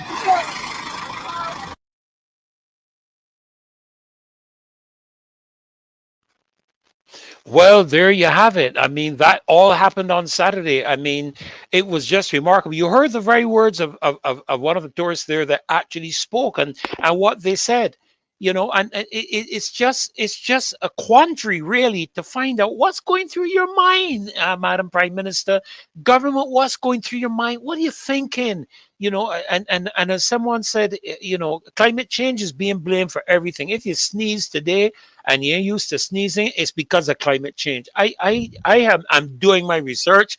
I'm sorry I didn't have it completed because I would really like to engage it, and you know, I might have had the opportunity to do so tonight, but I'm not going to venture into it because I like to have my facts. But I want to raise things for you to think about. You see, people, we need to do our research. We need to stop listening to the governments, and I don't just mean this government. Governments around the world, they are all speaking the same narrative because they're all sitting in the same rooms and coming up with the same ideas, and none of their citizens have given them permission. You see it in the United Kingdom, you see it in Europe. Look at the European Union at the moment in a quandary because of what their citizens, not just of what is happening in the international arena politically and economically, but their citizens are pushing back. They're not happy with how the governments are governing their countries. And so, you know, you're having it happen in the United States, in South America, you're having it happen in Trinidad and Barbados. People are no longer taking the government's word because we have seen how misinformed we have been as a result of listening to governments. We have been through a pandemic. We heard all the misinformation and lies that were expressed with those comments that were made, and the people who were considered to be conspiracists turned out to be correct. And I repeat again, a lot of what is being put upon us as the people in this country is not being done by our local establishments here. It is being imposed upon us. I believe to a large degree it is as if you're holding a gun to the head of the government and telling them, do this, do that, do the next, or else. And I know they got a lot on a lot of people. If you think they don't, you're sadly mistaken. But listen, we want to hear from you. And we have some extra time on tonight. One of our guests, unfortunately, is unable to make it. So this is your opportunity. And listen, don't be shy. We need to hear you, your voice. You have been on the show. You've been on the marches. This is an opportunity for you to share wherever you want to call in from, 236-7000. And we want to hear what you have to say. This is your opportunity, your time to speak. This is your time to express your view, your opinion. Of course, you can ask questions, but you know, I am not the one who can answer everything. I wish I was, but then again, it would make me God, and then you would have real problems on earth. Okay. So it's a good thing I don't know everything. But if there are questions that you have, if there are comments that you have, please feel free to call in, please. Okay, and let's hear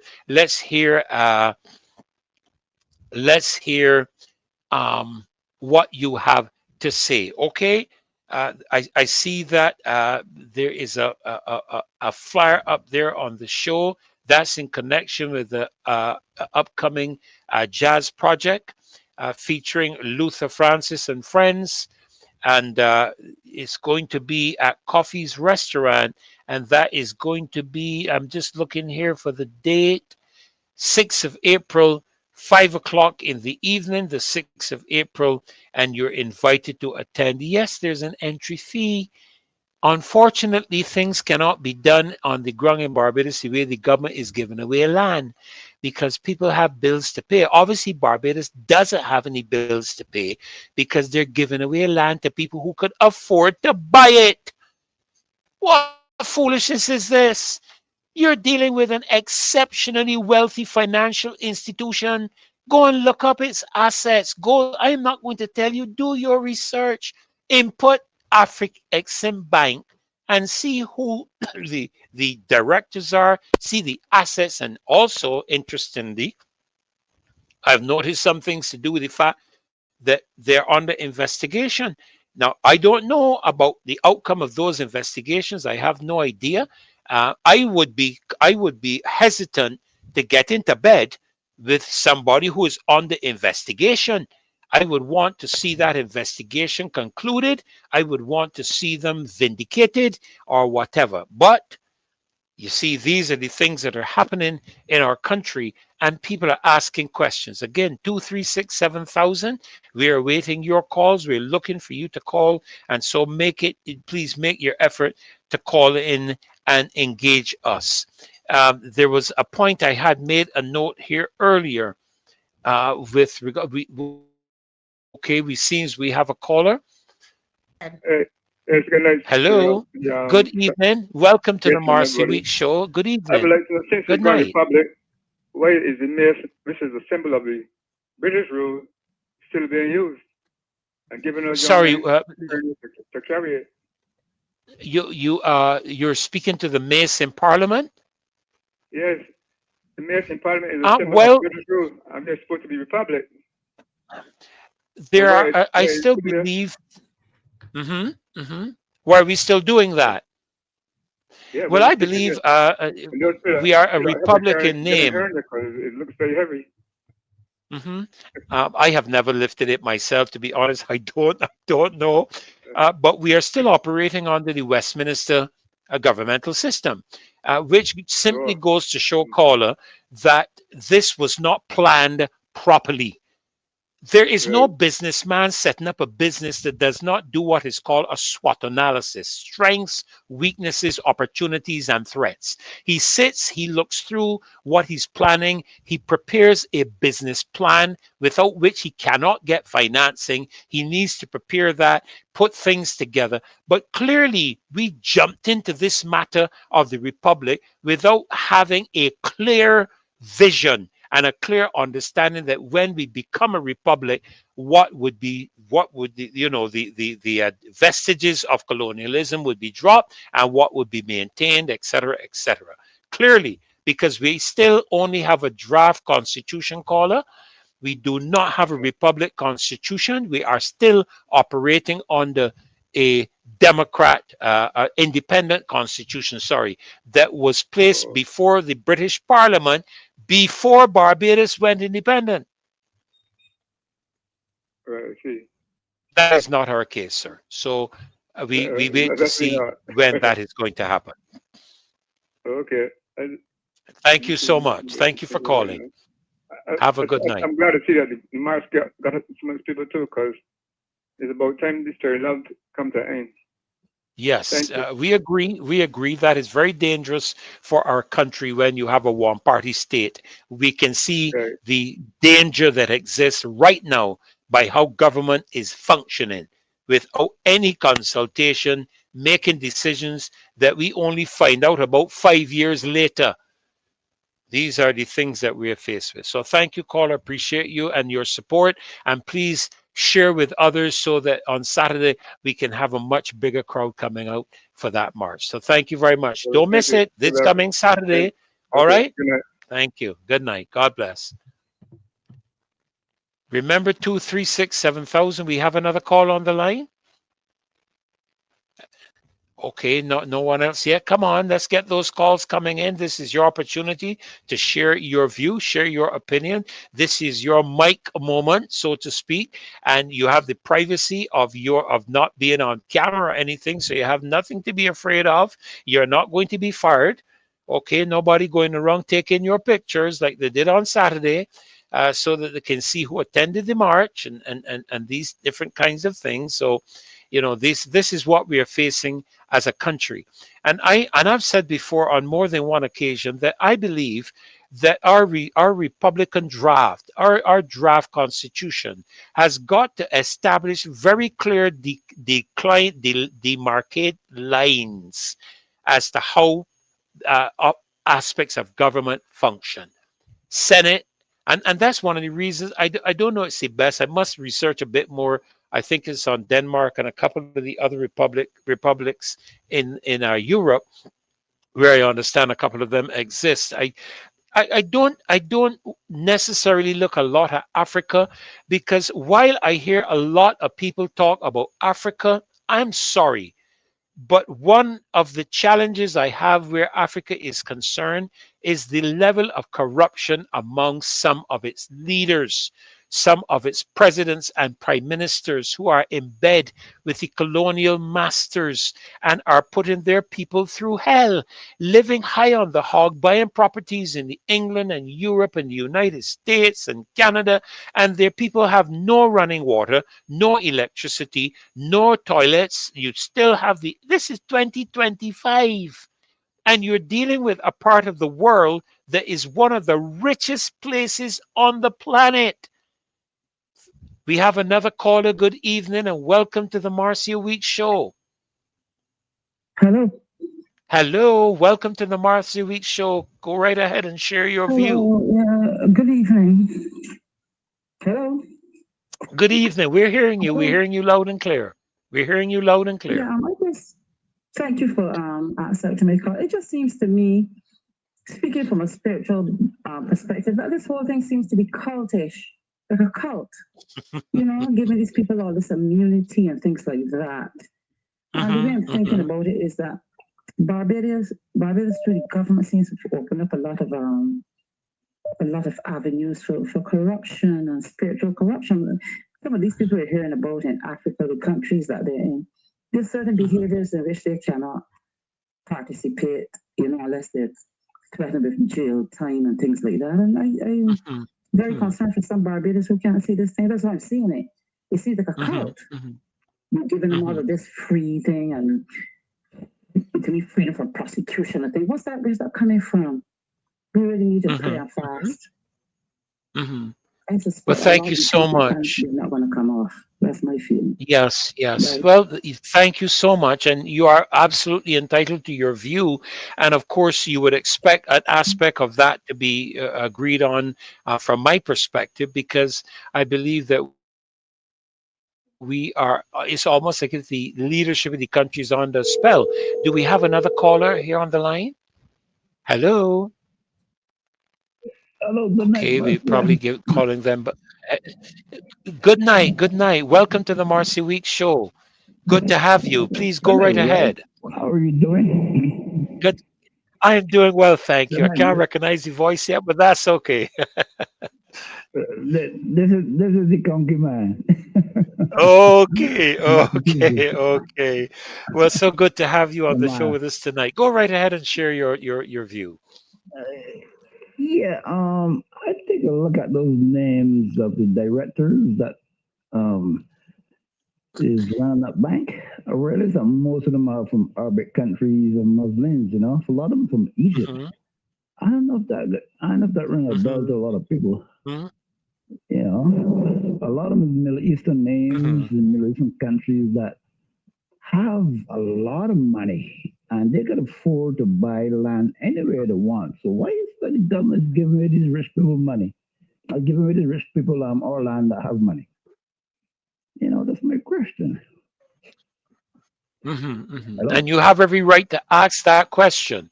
You have every right to ask that question. Why are we giving away the assets of our country free of cost to an entity that is more than able to pay top dollar for it? Why are we doing that? And what is the benefit? Where it come from? Yes. Look at their names and look at where they come from. These aren't just regular people. These are people that like to exploit. You know, exploit, that's the word they use.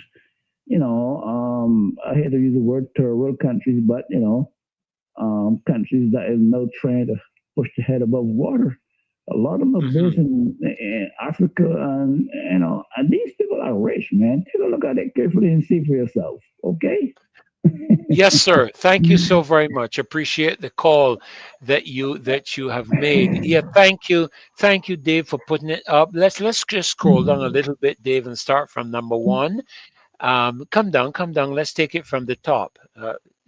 Bring it from the top, and let's look at, this is the Class A. Thank you. This is the board of directors. Yeah, let's take a look at the president there. Go back and let's look at the president. This is the president of the board. Of course, you know, folks, let's understand this. We don't have anything against these people, but what we're looking at is the fact that we're dealing with an institution here that does not need a handout, and nobody can convince us that this is an international development multilateral bank. When you have the kind of makeup, the kind of planning and structure, you can go do your own research. Go ahead, Dave. Let's take it up very slowly so we can see who the board of directors is. This is the president. He is from, we don't see there where he's from, but keep going. We see number one in Class A is from Egypt. I'm not even going to try to pronounce names. Then we see the number two Class A Director, Federal Ministry of Finance of Nigeria, Permanent Secretary in the Federal Ministry of Finance. The third person in the Class A category is the Governor of the Bank of Zambia. Then when we drop down to the Class B, and I would need to look up what these different classes mean, Mr. Ki Chong Lee Wong, Director of Value Partners Asia Hedge Funds. For you hear these are people who are at the creme de la creme of finance and investment and returns. These are people who have these are multi-millionaires that we're talking about. Hedge funds persons from Mauritius. Then we see Zimbabwe drop down to number 3, Cameroon, the Director General of the National Social Insurance Fund in Cameroon. Then we have Ivorian, President Director General. Then we drop down to Class C. I would dare say out of Mauritius again, Ms. Yu Win, I think is it, Chinese General Manager of the International Department of the Export-Import Bank of China. Oh, this is not a joke, you know. I don't think that we as a people understand how we have got into bed with the Chinese Communist Party. I can't fathom. And we don't have any access to the terms and conditions of our loans from China. China does not give anything away free. Not like us. And we can see when, I think it was Uganda, when Uganda defaulted on their loan for the airport, the Chinese took control right here in the Caribbean. Ask Jamaica, who is control of their major port. I don't think we understand the philosophy of these people. Chinese are socialist communists to the core. They're not democratic. They're not republic. They are communists to the core. And their intent is to take over the Caribbean and slap America in its face. And we are caught smack bam in the middle of an economic war between the United States and China. Right now, the President of the United States, I am not getting into anything to do with whether you like him, think he's insane or otherwise. The fact of the matter is we have been given a choice. Choose China or choose the United States. And our future depends heavily upon that. We are seeing, again, people involved from Britain. Mr. Anil Dua. Now, give grant, a lot of these are not necessarily descendants of British people. We see persons from South Africa, executive office of a leasing company, and then we come down again to alternate directors. We have here assistant governor of the Central Bank of Egypt. I mean, folk, these people don't need a handout from anybody. Why? Please, Madam Prime Minister, I don't know if it is too late to rethink this matter. If you're seeing something that we are not seeing, then it is your responsibility to come to the people of Barbados and clearly outline in a detailed, respectful manner what we should expect to obtain in return. And don't tell me that we expect to have, an increase in tourism and business. I want you to quantify that. You should be able to at least tell us what the expectations economically are for Barbados when this bank opens. You have people from Nigeria. You have people who the minister and advisor to the president of the Republic of Guinea in charge of macroeconomic affairs, the chief executive officer of Exier Rec Group. You have, of course, then at the bottom of the list, independent director, Dr. Kevin Greenidge, Governor of the Central Bank of Barbados. Now, when you see all them names that gone before, if they get in a meeting and Kevin Greenidge voices an objection, who is he? What he has? What does he run? in order to represent the people of this country. If the government, thank you, Sir Alfred, if the government is giving immunity, they're opening the door for these people to do whatever they please. It means that they can commit crimes in this country and you can't do them anything. That is a position reserved for embassies and ambassadors and that kind of thing, not a private banking institution. I am trying to find. I think we had one in Barbados some years ago. Bank of Commerce, or what was again the Bank of Credit and Commerce that operated here under the Barbados jurisdiction. But what I am seeing is that the central bank governor has clearly indicated that this bank will not operate under the supervision of the central bank. It will not be regulated by the regulated by the Central Bank of Barbados, and I'm assuming the central bank regulates and supervises domestic financial institutions in Barbados, not international multilateral development banks. But again, we have been told over and over, this is not a development bank. This is concerning. We have another call. Do we have another call coming in? Dumplings from the diaspora. Walter Eady. I know Walter so well. He lives in New Jersey. Don't know if he's on the line. Would be great to hear from him, but I'll await notification of that. But you see, this is where what Prime Minister is that Sir Al, is that my good friend Walter Eady there? It's a video. Okay, go right ahead and run it then, Dave. Yeah, as Sparrow, the mighty Sparrow, became a citizen of USA, that is when I became a citizen of USA. I have no regrets in going. In that, one of the things it did for me, it got me to understand Barbados in a way I did, or appreciate Barbados in a way. I think we take for granted the level of education that we offer. Yes. As I told students from time to time, don't challenge me because I can't teach you what I was taught when I was 14 years old. And I've seen many Barbadians with primary school education, this is including my mother and others, who left Barbados with a primary school education and go to the United States, and they all do well. I've known of Barbadians who, like during the war, there's a war, his father sent his son back to Barbados. He went to school at Harrison College and then came back up. So I think we take a lot for granted regarding the quality of our primary school education yesterday.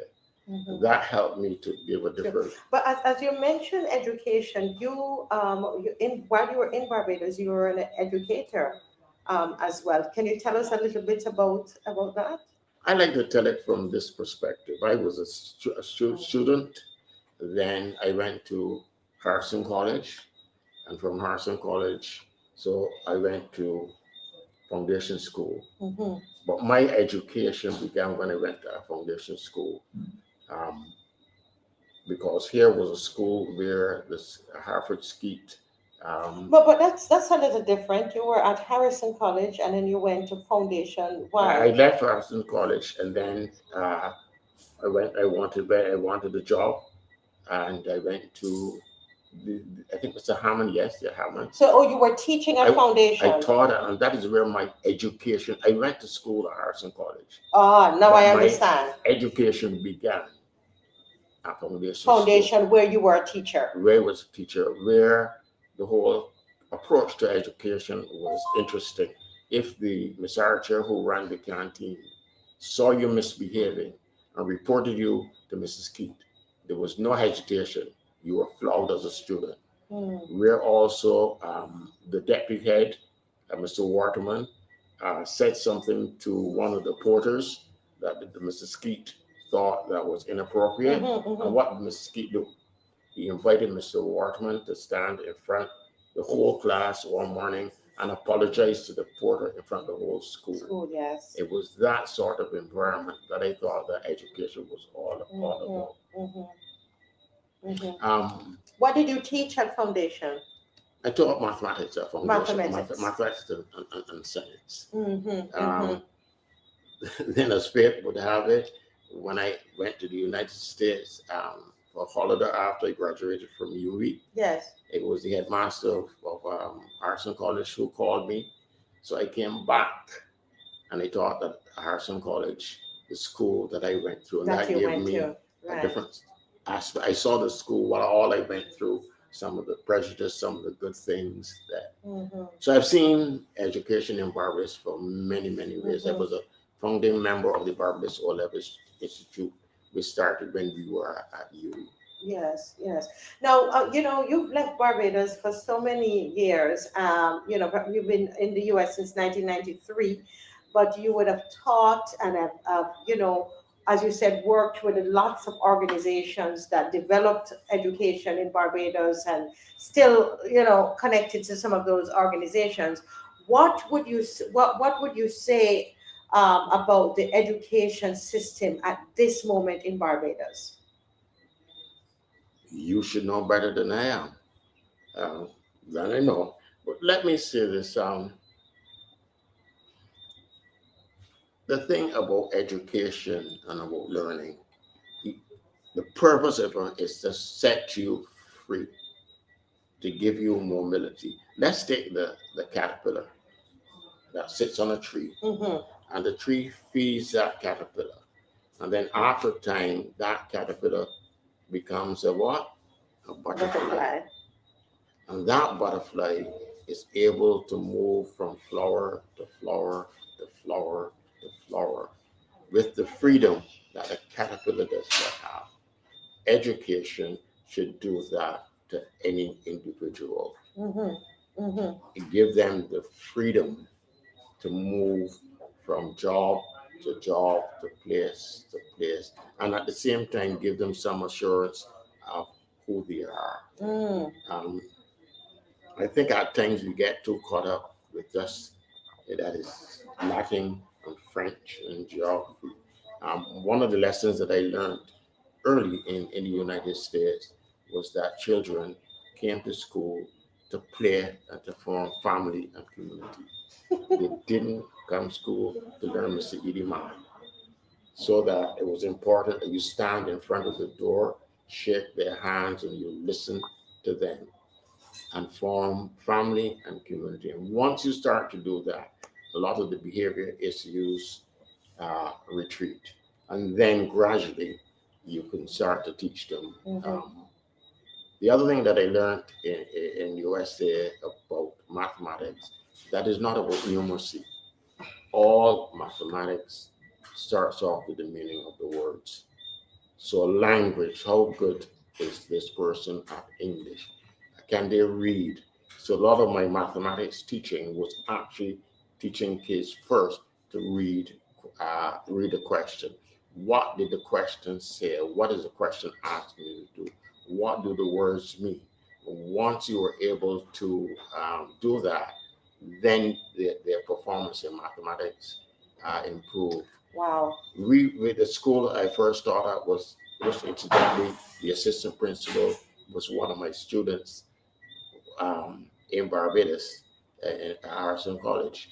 Not one of my students, he went to school there. Yes.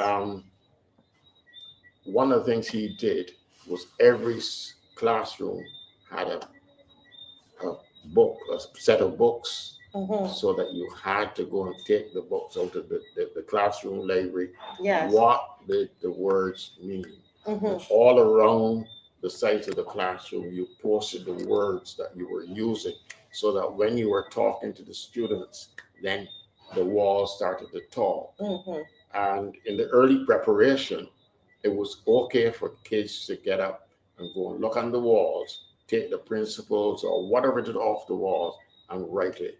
And gradually, as we approach the state exam, then you will start to remove that support from the wall. You know, I'm listening to you, and I remembered I told you that I had a couple of students doing common entrance, last year, and you actually said to me, Marcia, I know when you're teaching math, it's important for them to understand, the terminology. What does it mean to divide? What does it mean to multiply? The English. Yeah, right. Right, understand it. And I actually did some of the exercises that you sent me via email. And again, I want to thank you and those children. They did pretty good. We needed to have them a little longer, but they did well. They all did well, and they all, passed. And I want to thank you for that as well. So as you are there and you look back, you hear right now in Barbados, there's a real issue with mathematics. The students are not grasping the concepts, and it could be as a result of the method. Probably it's a method of the teaching. I am not sure if it's just a question of method. When people in my age group, we went to school, we took to school a kit that was taken for granted. We made kites. Did we have a ruler? No. To measure? Did we have a protractor to measure angles? No. Yet we were able to make a kite that flew. So if you don't have a ruler, then you knew what is the center of that distance. You measured the equidistant. So we made kites. We made rollers. When we made scooters and rollers, then right angles, we had to know what is a right angle. We didn't take a corned beef tin and make it into a wheel. Right. So we got under there what shapes were like. So I'm saying that we took to school what we call experiential knowledge that a lot of the children today do not take to school. So the starting point to me has to be different. The kids who are coming to school, that's their effort. When you had to walk to school, when you had to walk up the hill, when you had to go for water, all these things required effort. So you built the effort muscle. Yes. You don't get that effort method from when you go in on a computer and all of that. Writing on a slate and writing on paper is hard work.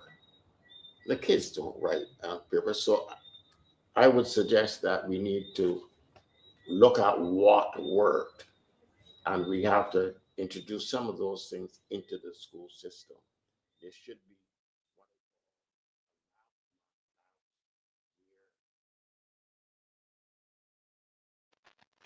some very interesting perspectives shared there with Mr. Walter Eady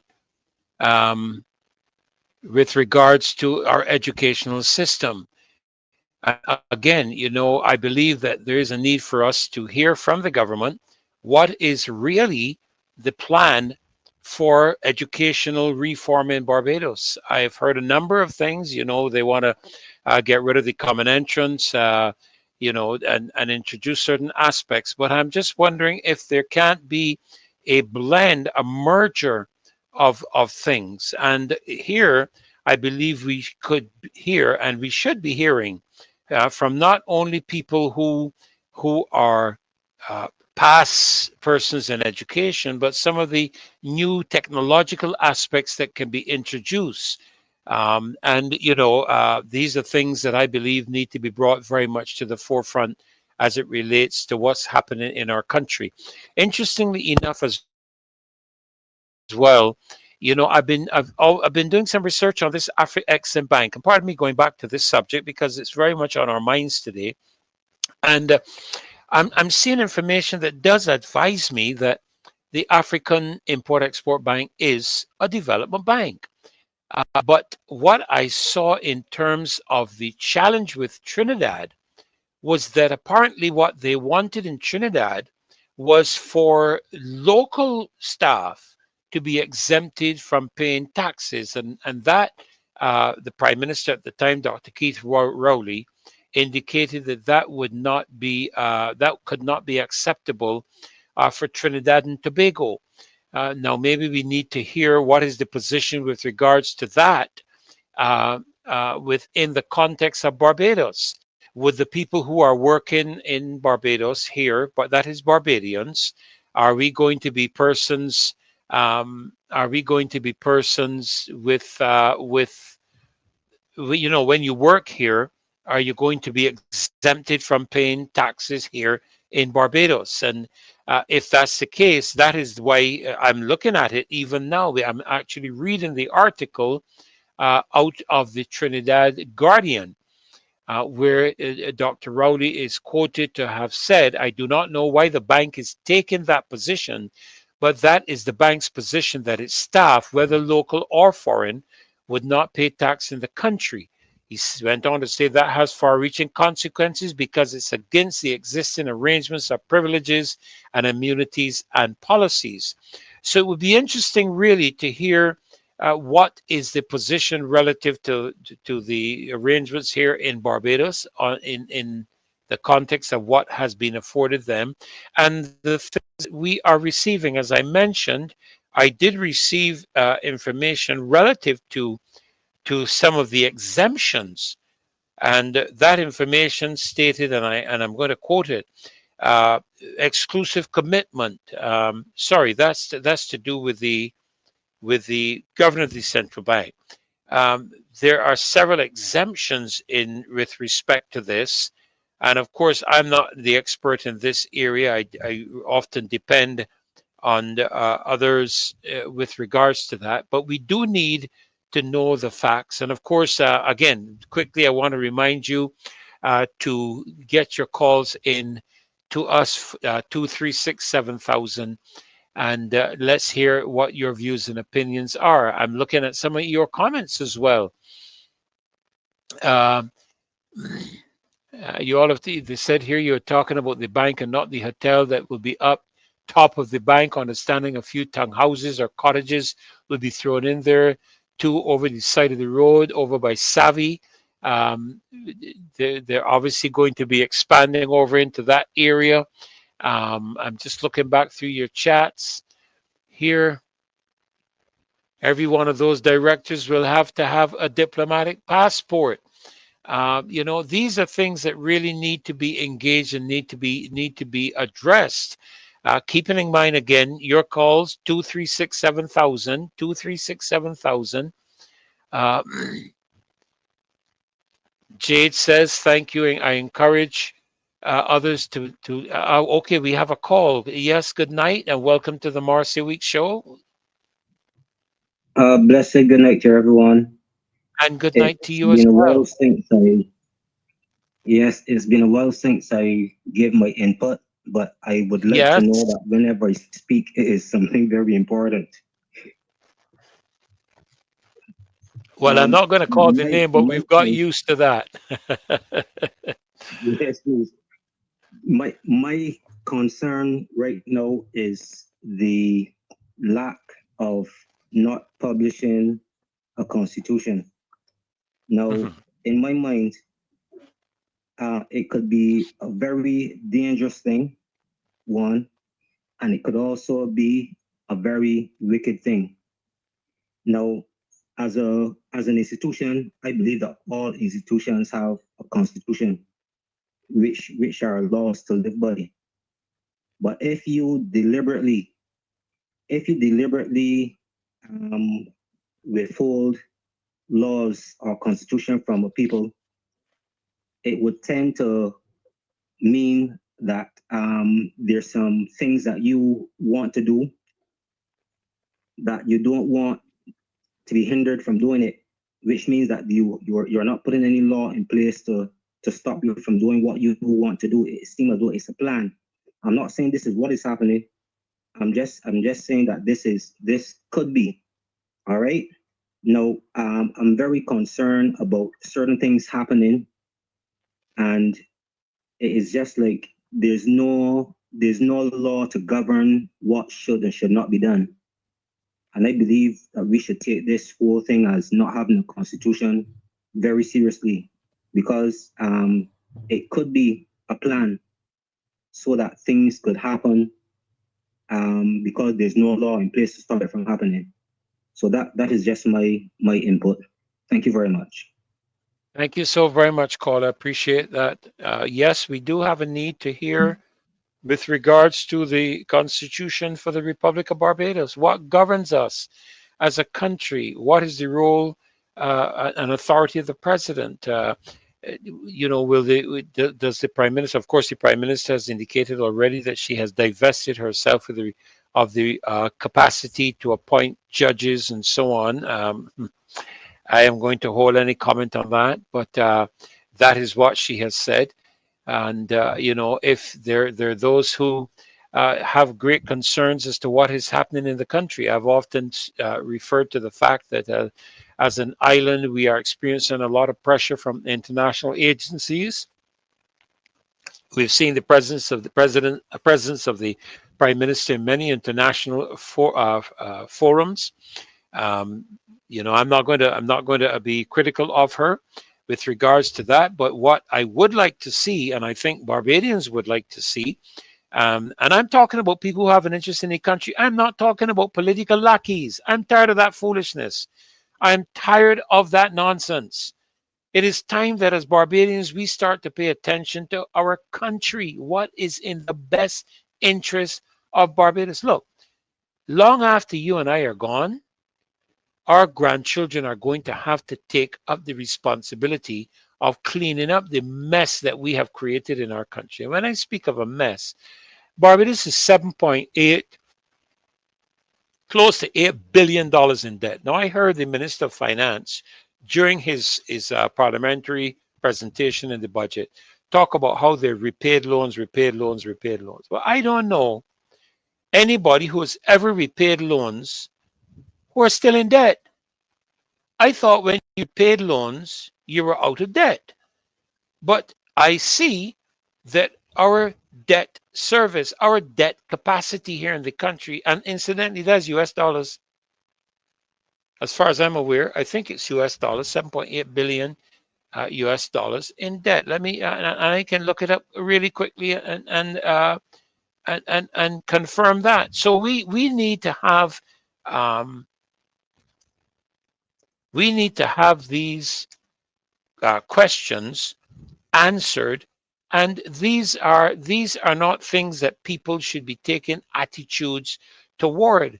In 2023, Barbados public debt reached 7.591 billion US dollars. That's billion with a B.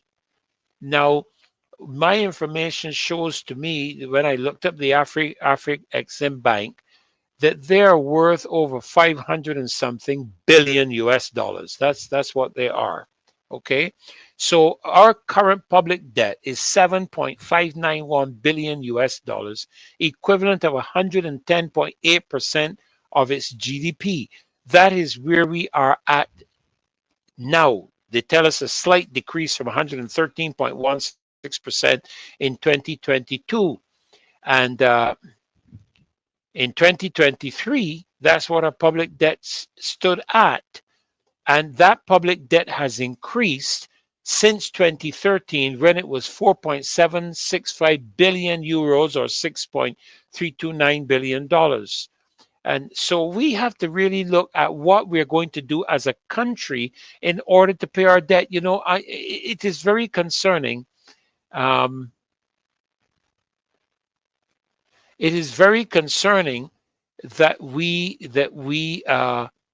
experience some kind of income to the country that will pay our debt. I'm just checking to see if we have any more callers as yet. I'm just looking for that symbol to come up if we do have callers, but I'm just checking a couple of other areas. Do we have any other caller? Okay, there we go. Afri always gives me a little chance to pronounce the word. Afreximbank deal raises money laundering, bribery, red flags, and report claims this. I saw this report, and this is concerning to us. If you could make it a little bigger for us, Dave.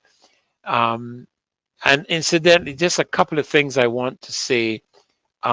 We want to give kudos and shout out to the Barbados Police Service, who really did a tremendous job on Saturday in terms of ensuring that we were able to carry out that march safely without any danger or any threat to anything or anything of the sort. And we want to say thanks to them, the Barbados Police Service, for their support in ensuring that we traveled our route safely. They have always been excellent with the Marcia Week show and the marches that we've had, and we want to give them a shout out tonight. Kudos for tremendous service done. But this is the U.S. 30 million revolving trade finance facility awarded by the African Export-Import Bank to South Sudanese company Trinity Energy has drawn scrutiny after its implementation raised a host of red flags for trade-based money laundering. You see, this is what we're getting in bed with. I'm sorry. Sometimes people think that the only thing we want to do is to criticize the government.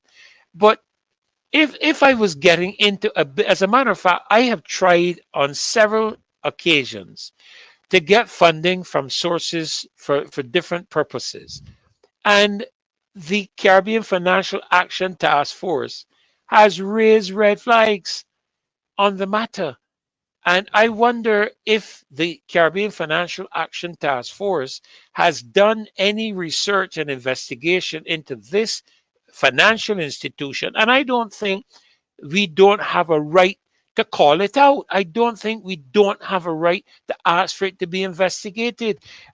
We are having things put in place that cannot be changed. The ink, as somebody said already here on the show tonight, the ink is dried. Once that land is put in the name of the Afreximbank, there is only one way Barbados will be able to acquire it again. And apart from a sale, there would have to be compulsory acquisition. And to the best of my knowledge, compulsory acquisition requires a payment based on, I believe, market value or something of that nature. And you can see that that is going to be millions of dollars in the future. Now, I am not one to resist. I'm not one to resist development in a country, or to say that the government should not be seeking to get investment in the country. I believe that we need to have people investing into Barbados, because we certainly are generating money through any other source but tourism at the moment. Somebody tell me where else we're getting income in as a country, and we have to pay our debts. And all of us know here, if you go to a bank in this country to get a loan, to consolidate, to get a car loan, to get a mortgage, you have to be able to show on the basis of what you have, not just assets, but on the basis of what you're able to pay. The bank wants to know you can pay back your money. And so in a real sense, we have to be able to pay the debts that we have. Now, the Minister of Finance said that we have been repaying our loans. I would like him to clearly explain to Barbadians where the income comes from, because what I'm seeing is what some Barbadians will do. That is, will go to a bank, get a loan, and they will have a couple of loans there, and then they will go to another bank, consolidate those loans, put it into another singular loan with another financial institution, and seek to do that. Now, that doesn't mean that their income has increased. It doesn't mean that they've had anything relative to income. It just means that they have been able to get it consolidated and use another financial institution. But we're told that we're paying loans, but we're paying loans on the basis of money we're borrowing. Please show me how this country is generating revenue. Now, I can understand the concern of the government with regards to earning income in the country. But according to the article here before us, this bank is raising red flags on money laundering. Now, I am not going to suggest that there is any any misproprietary, I think is the word. Is that it? Because I always keep creating words. I am not going to suggest that there's any misappropriation or anything of the sort on with any of our government ministers or the prime minister or anything. I'm going to leave that for other persons to engage. But something isn't right. Something isn't right. I don't know of a time, and I stand to be corrected. I don't know of a time that our government has ever given away land in this country to foreign people. I've seen where we have sold property, yes. I've seen where the government has divested of national assets, yes. But I've never seen it given away. And given the plan of the government, and we looked at it here on the show already, given the plans of the government for from up Bay Street all the way down to the port, what is the expected returns on these investments? What is the expected? Can you put a figure on it as to what we can expect? The people of Barbados ought to hear and ought to be aware of this. We have another caller on the line. Good evening. This is the Marcy Week Show. Welcome. Yes, a blessed night to you, Ferdinand. And you Good know who's the night. person that's speaking? I believe I do, but I'm going to leave you incognito. All right, you holding. Yeah, go right ahead. Yeah, what I'm calling it is a very serious matter. If all these foreign people coming in Barbados and paying their taxes, and still yet that Barbados going through a serious crisis, that means the country doing very well. So that means Barbadians should be not paying the taxes as well. Because they believe that all these foreign entities and people that coming in should pay taxes that help grow and build the country. Well, to be honest with you, caller, on the basis of the information I'm seeing online to do with the Afreximbank, I think we need to determine really finally and truly if it's a development bank or if it's a commercial, well, not commercial, private bank. And if it's a development bank, it would be covered by the immunities of institutions such as the Caribbean Development Bank, Inter-American Development Bank, and other financial development entities of that nature. It would be covered and it would be granted certain immunities. If it is a private bank, we would need to see why, and this is the issue that the Prime Minister of Trinidad raised. If it is a private bank, why would they want locals to be tax exempt, where locals pay taxes, and why would they need all of these immunities, all of these status that they're asking for? And so I think there is a need for the government to come to the people and be clear, and caller, not to have an attitude. I am finding that this government has an attitude when it comes to the people of this country as though they don't have to give an account. But they campaigned on accountability. They campaigned on accountability. They campaigned on accountability. And they campaigned on transparency. I will keep hammering those two words for as long as I can. Now, we are told the Afreximbank is self-regulated. Remember, in the press release that the central bank governor Barbados gave, caller, they indicated that this bank is not under the regulation of the central bank. So I am asking, really and truly, to whom is this bank accountable in Barbados? Is their property?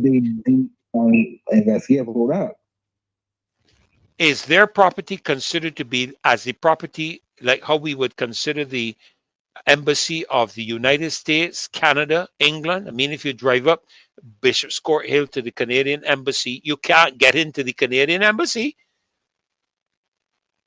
That's true. Is that what we are going to see where this bank is concerned? Will locals be able to access this property with, as they would, you go to the Caribbean Development Bank, you can go into some areas of the Caribbean Development Bank, and you have to pass the security, of course, first. You have to be there to do business. Yeah, Are we that's going to true. be able But to do that? Go ahead. But the honest truth now, right?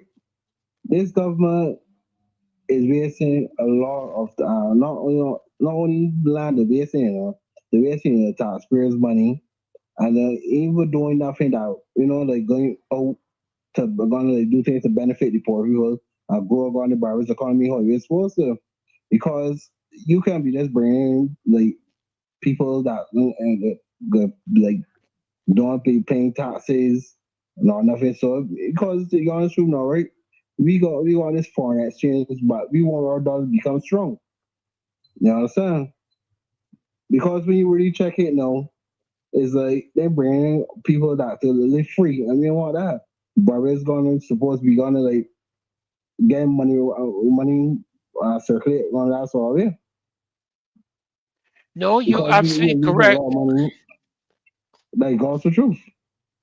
You're absolutely correct, caller. In your perspective, we need to know, because there's still no and I'm trying to find the word. There's still no fixed return that we're seeing for Barbados.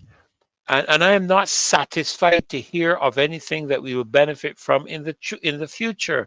I want to hear some details. I appreciate the fact that you may not be able to give those details deadly accurate, but there should be some capability of the government to say to the people of Barbados that we expect that in another 5 to 10 years that this bank will be contributing $112 million to the Barbados economy, or that this bank will be providing funding for the development of roads and infrastructure at a 0.04% interest rate.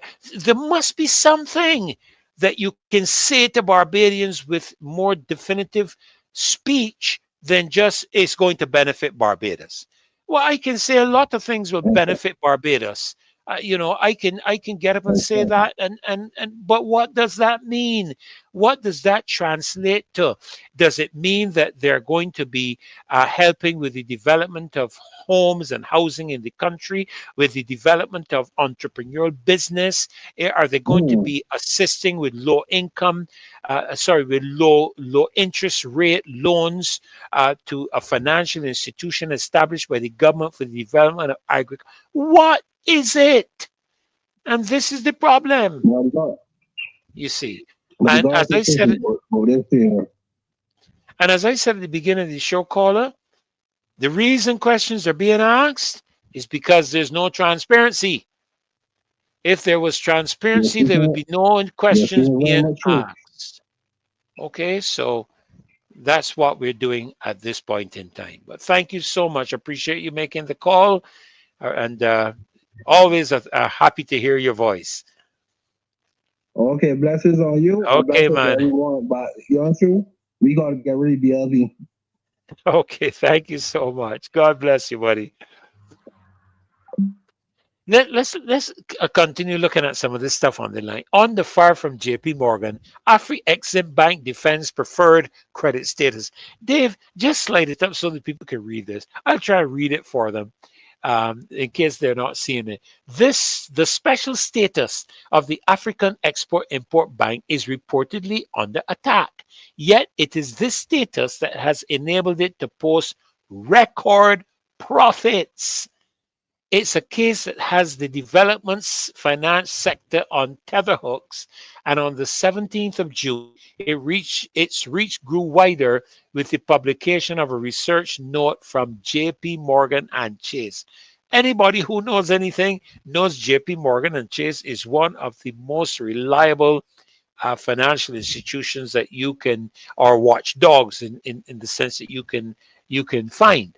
The American Bank's analysis revealed that during negotiations to restructure the debts of Ghana, Zambia, and Malawi, the preferred creditor status, or PCS, of Afreximbank and the Trade and Development Bank TDB had caused tensions with the other multilateral development banks. Multilateral development banks accredited with the PCS, that's the preferred creditor status, are not obliged to participate in debt rescheduling, meaning outstanding debts to them must be repaid as the priority. Bring it up, Dave. Let's continue to read. According to our sources, in the case of Zambia, Afreximbank, which had placed the loans granted to Lusaka in an escrow account, helped itself before the International Monetary Fund or the World Bank. In response, major multilateral development banks have suggested that some smaller regional banks, particularly in Africa, of course, now you're going to be dealing with the Caribbean Development Bank here, may not be providing enough loans on favorable terms to continue to benefit from the privilege according to the JP Morgan and Chase note. When reached for comment, the IMF declined to give an opinion on this scenario. The IMF does not determine or grant preferred creditor status, said a spokesperson for the institution. The decision whether or not to include Afreximbank or TDB debt is a restructuring is a matter for the debtor, taking into account the opinion of creditors. Now, that's not our research. That is JP Morgan. But according to several sources, the Afreximbank is on the radar, oh Lord, is on the radar of the United States and the IMF. Now, right now, Barbados is on the radar of the United States government for involvement with Cuba. Now, I'm not saying here I agree or disagree. I'm only telling you the facts.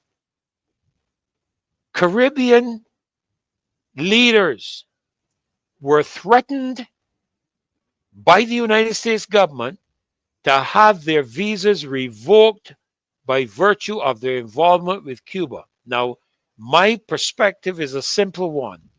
Rather than getting an attitude, I would call for a meeting of dialogue and conversation with the State Department, with the Secretary of State, who I understand issued these matters. Of course, it would have to be on the instruction of the President and the government of the United States. I would have called for a meeting to engage them because I've been made to understand that there is this idea that there is the trafficking, human trafficking, being afforded by West Indian countries where Cuba is concerned, and that this was one of the things engaged. Of course, we know that that is not the case here. We have had Cuban nurses, Cuban doctors coming here to assist us during the pandemic, and so that has been the involvement here, I believe, where Cuba is concerned. But you have to have a conversation in order to engage these matters. All right. And again, we have the matter of the Chinese and the United States, the government indicating to the Caribbean territories, choose.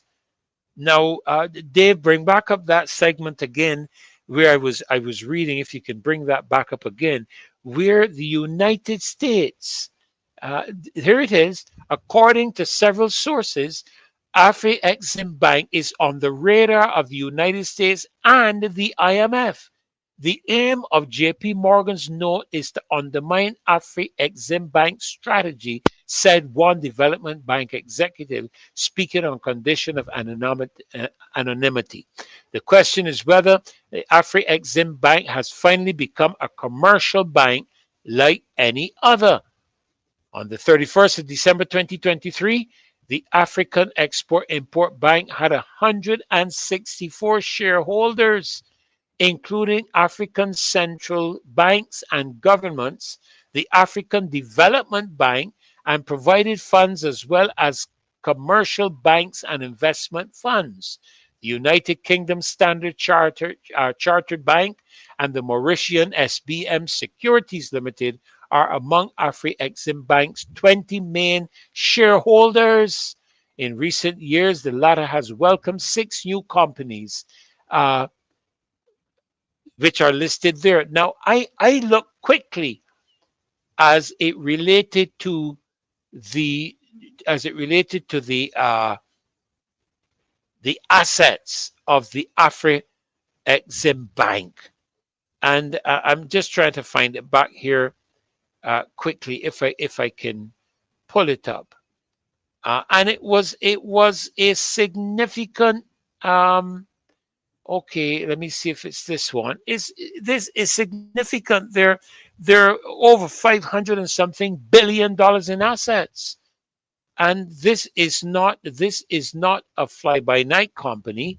It's not company, sorry, financial institution. And obviously, they're having some investigative aspects. Look at it. For a development bank, having private shareholders is one thing, but remunerating them is quite another, said our source. In 2023, Afreximbank posted profits of $756 million, of which it paid 35% to its shareholders. You know what? Maybe all of us should buy shares in this bank. Maybe we should all get shares in this bank. $264.6 million US dollars, a record figure. This percentage has risen steadily in recent years from 23% of profits 10 years ago to 25% 5 years ago, 30% 2 years ago. This increase is proportional to the increase in profits, which have increased more than tenfold since Benedict Orama took over as head of the institution in 2015. And we can go on and on and on reading here. Folk, listen. These are concerning matters. The government has to explain it to the people of Barbados. The Minister of Finance, the Prime Minister, has to explain all of the details pertaining to the agreements made with this institution before Barbados finds itself grey listed or black flagged or whatever you want to call it for its involvement with this institution. We need to know what is going on where this is concerned. And that is why so many questions are being raised. It is very concerning for us as Barbadians. You have a 29-1 majority in the House. You are accountable to the people of this country, and we require you to give us an account. I am very simple in the matter. You know, some people say to me, well, Rev, pray for the government, because that's what we are commanded to do. That is true. According to Timothy, we should pray for those in authority so that we could lead peaceful and godly lives. One thing it doesn't tell us is how to pray. It doesn't tell us that we should be praying for them to remain in office or to be successful in their dealings no matter the cost. That's not what we're asked to do. And so I pray for the government. I know people that pray for it to be removed, people that pray for it to be remained, but you know what? I recognize one fact. This country belongs to God. That's what our national anthem says. In plenty and in time of need, when this fair land was young, our brave forefathers sowed the seed from which our pride is sprung, a pride that makes no wanton boast of what it has withstood, that binds our hearts from coast to coast, the pride of nationhood. The Lord has been the people's guide for past 300 years. With him still on the people's side, we have no doubts or fears. Upward and onward we shall go, inspired, exalted, free. and greater will our nation grow in strength and unity. Brothers and sisters, members of the loyal opposition, I encourage you, yes, pray for this nation, but join us on Saturday to put feet to faith. Join our march this coming Saturday from the liquidation center on Bay Street, where I believe it used to be. I am not sure that the lady has been paid for it yet. I don't know that she has been. And we are going to be going from there to Gemmins's Lane. Departure time for the march, 10 o'clock this coming Saturday. And there'll be a number of presentations and speeches made when we arrive at the Gemmins's Lane. And listen, if any of the members of government wish to come and join us, come and tell the people what you are doing and tell us the reasons and give us the details. We need to know. The people are asking you to be there. If members of the Democratic Labour Party turn up and you don't, CBC, Barbados Today, Nation,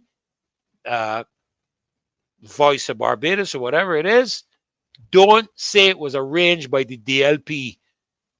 If you, Barbados Labour Party people, want to turn up, turn up. There's a march for the country. Bring your flag. This is not a march for the DLP or the BLP. This is a Love Barbados march. I pledge allegiance to my country, Barbados, and to my flag, to uphold and defend their honor, and by my living, to do credit to my nation wherever I go. Love Barbados March this Saturday, March the 29th, 10 a.m.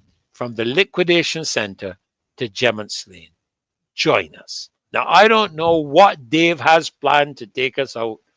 I don't mean take us out, literally, please. I mean to close the show.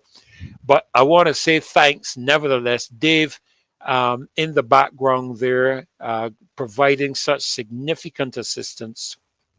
I'm sure he has something to take us out with. And Dave, I'm going to leave you to present that to us now.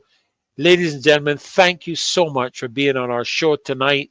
Thank you for being here. We couldn't have done this without the 1,000+ of you that turned up tonight. And we're looking forward to another great show on Wednesday evening. We did have one or two of our guests that are unable to be with us as we had planned and hoped for them to be present tonight. But on Wednesday evening, we'll be continuing the requests of the government information, and of course Friday evening as well, as we go in to that Love Barbados March this coming Saturday, March the 29th, 10 a.m. Liquidation Center to Gemmins's Lane. We want to wish you a great, great night. God bless you, and thank you for your support here on the Marcia Week Show this evening. Good night. God bless you. Because in school you think I'm a fool, but I want you to know that I wouldn't be a stool. Get out the house. I say to get out the house. Promise to love you and no other man, still you're talking to Gabby Griner. Dragon, get out the house. Woman, woman, woman. I say to get out the house. Watch yourself. You got to go. You got to leave my place. I want you to know you is a big disgrace. Woo! Get out the house. I said to get out the house. Hit me. Watch yourself.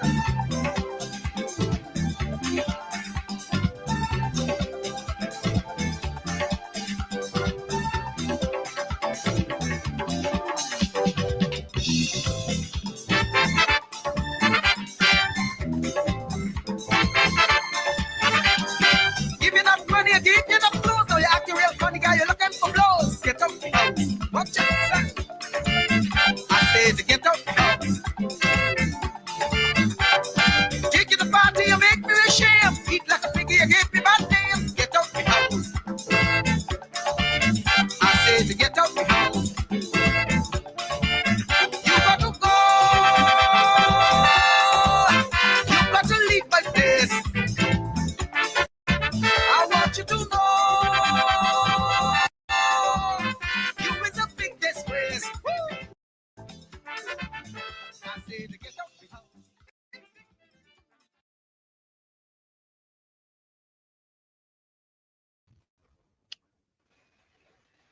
Well, good night.